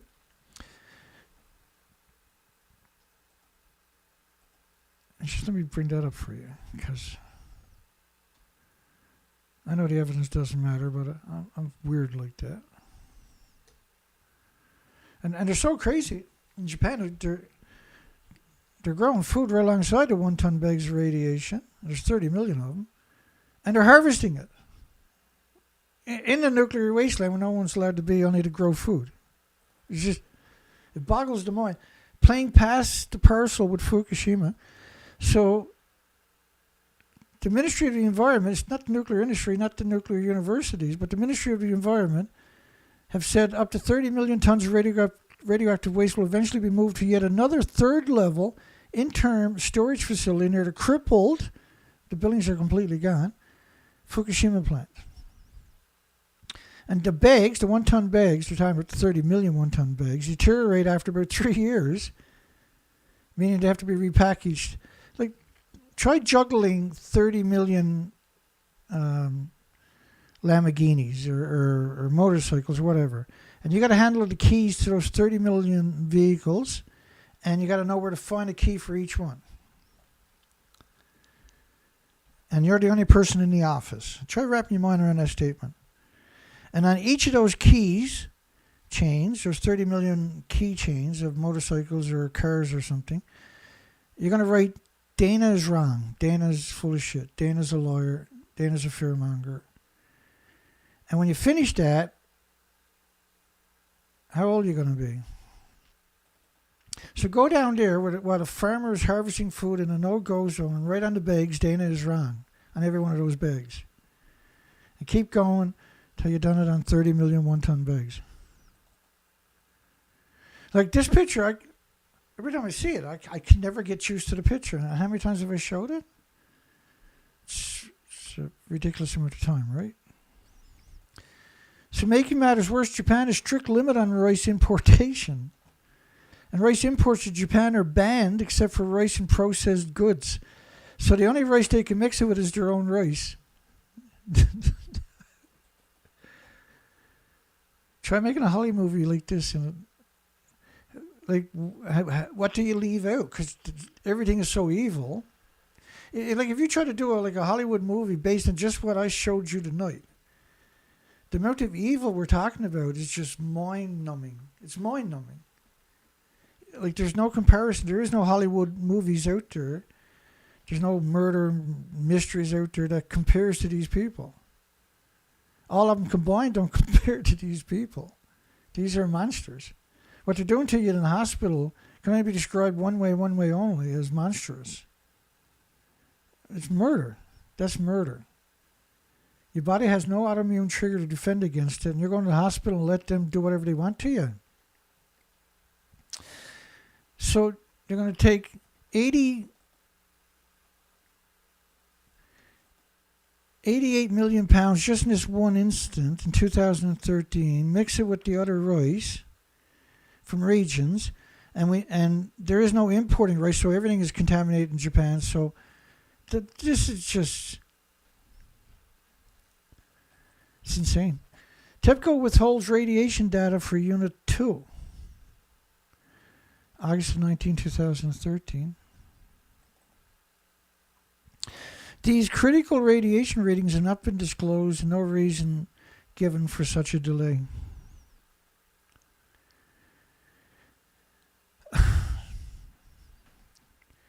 Reactor 2, right?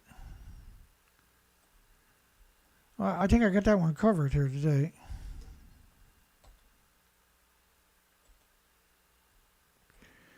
My system will catch up here in a second.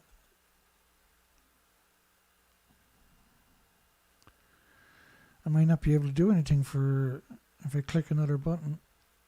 Oh, there it is.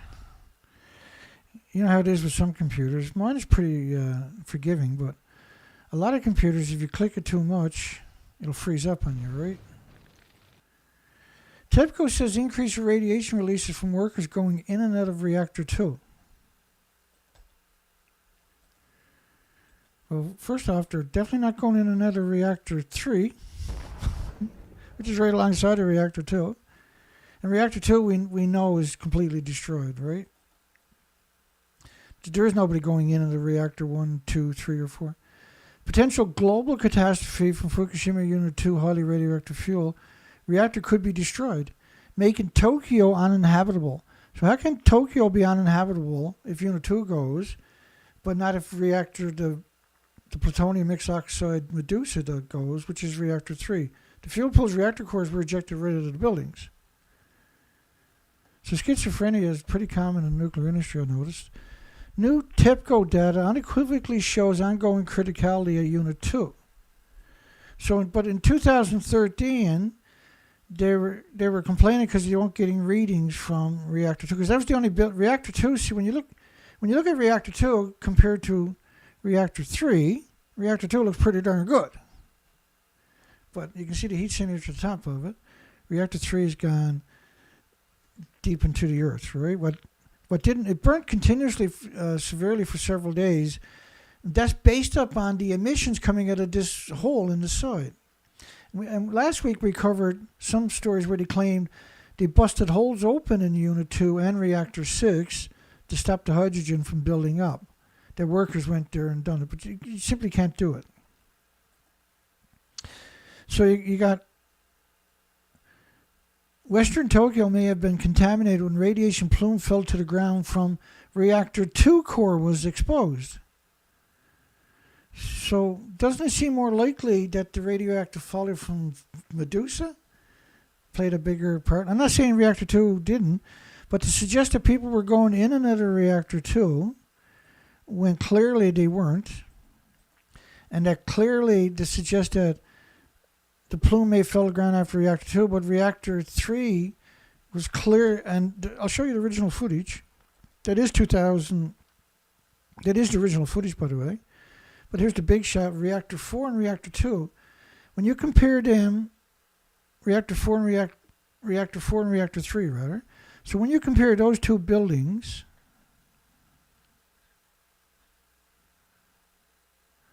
to Reactor 2, which looks the worst, right? Does Reactor 3 and 4 look worse, or does Reactor 2 look worse? So to suggest that the plume when the reactor, it was exposed, it did burn, it's still burning, it might never stop burning. And when it hit the water tables below ground, it split the earth open, and then the earth, because there was such an inventory left over compared to these two buildings. But it did have an infernal, and you can see the heat signature at the top of it. This is unusual compared to other efforts to scope Unit 2 or Unit 1 where radiation readings were given along with the other data.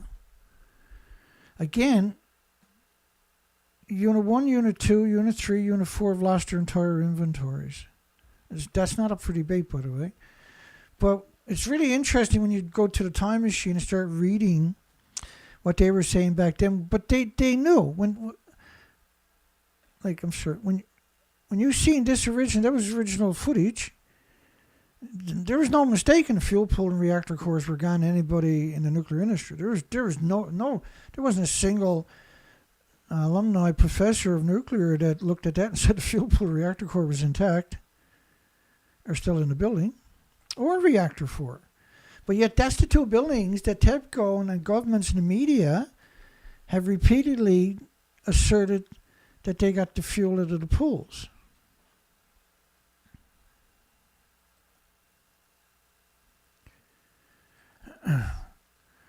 And so this is the whole industry is just insanely evil.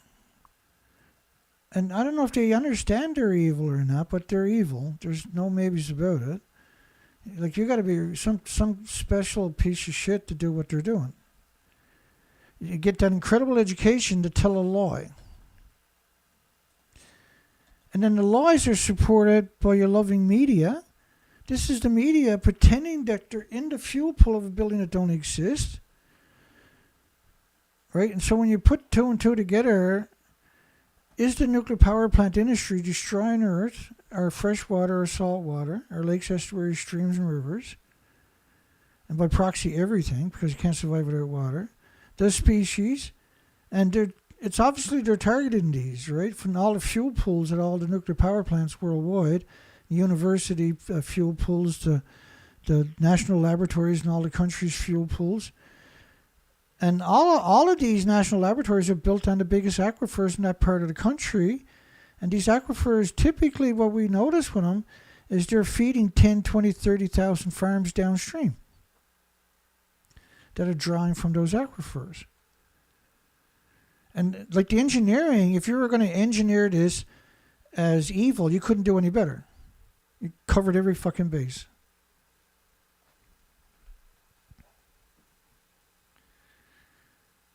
That's the takeaway you get when you look at nuclear. When you take a long, hard look at evil. That's what you're left with. That's the only thing left then, the only thing you can possibly, the only conclusion you can come to is they're out to get us, and they got an 80-year jump on us. And their emissions are never going to go away. And so at some point, we're going to have to deal with this. At some point, we're going to have to go to war against these people, like it or lump it. At some point, in desperation, that's what the survivors will have to do, right? You got to come after this industry because it's completely out of control. There's no incentive not to be evil, and it's not illegal to poison you with radiation. Congress doesn't have the authority to make it illegal. Parliaments in Canada don't have the authority to make it illegal to poison you. They can make, and they do. They make thousands of chemicals illegal to poison you with, but they can't make it illegal to poison you with radiation. If it was illegal, of course, they couldn't murder you in the hospitals. And so that authority only goes to the Nuclear Regulatory Commission of each countries, and they're always appointed by the president of the country for that particular administration. But they're the Kathleen Higleys, the Robert Gales, the John Boyles, the Geraldine Thomas, the Richard Vedders, and all of these are holding the most esteemed positions in your countries. And they're out to get you. And they're going to get you. They get your loved ones. They'll just chip away. They make the rules, the regulations for you, your hospitals, your communities, your schools, your food, your water, your air. And they have the worst intentions. And they have incredible education to keep the job. And they assimilate into society into the most, like the job they got is the strange because you're dealing with all these people desperate for help, and then they just murder them with radiation as a hobby. And you probably do it for free, right? So they can go around and tell people it's harmless and everything else. I don't think that the world would tolerate it if they knew this was happening. I think it would go so real quick if the world understood what was going on. And the United Nations is the architect behind an absurd amount of this misery machine. The International Atomic Energy, there's so many of these agencies they got, and they have infiltrated all of your countries. And any other country that's looking, and they're actively out there into impoverished countries, bringing their so-called nuclear medicine, their radiation therapy. And you don't want me to go down that with the academic studies, the radiation therapy, because the side effects from the radiation therapy are so hideous, it's better to live with whatever illness you got than it is to have them do that to you.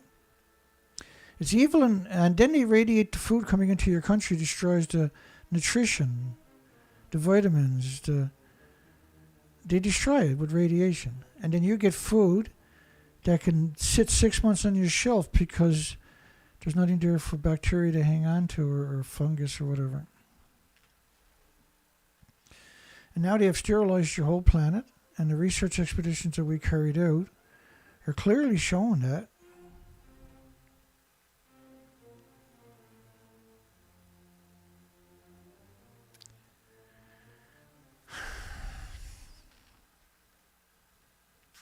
Let's close the poll down, I guess. That's as far as I'm going tonight. Past my bedtime, it's 12:34 a.m. my time.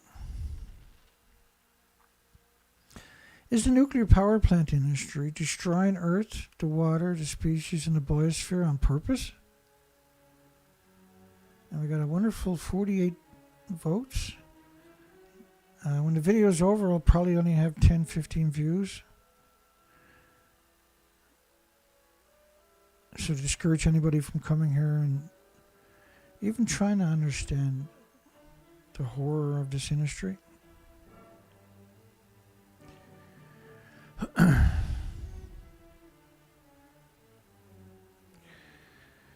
Looks good.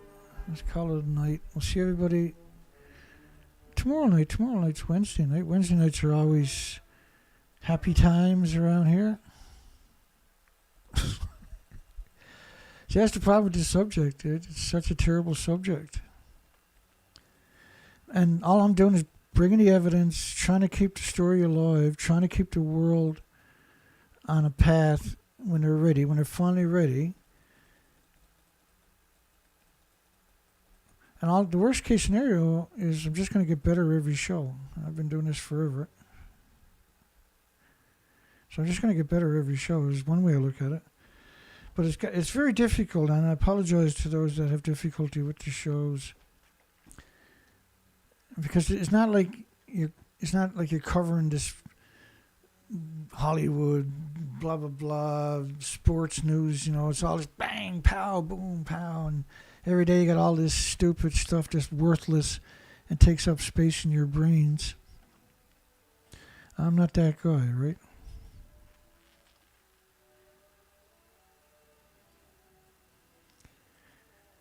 Okay, see everybody on the next one. Have a great night. Have a great day tomorrow. Hugs for everybody. Take care.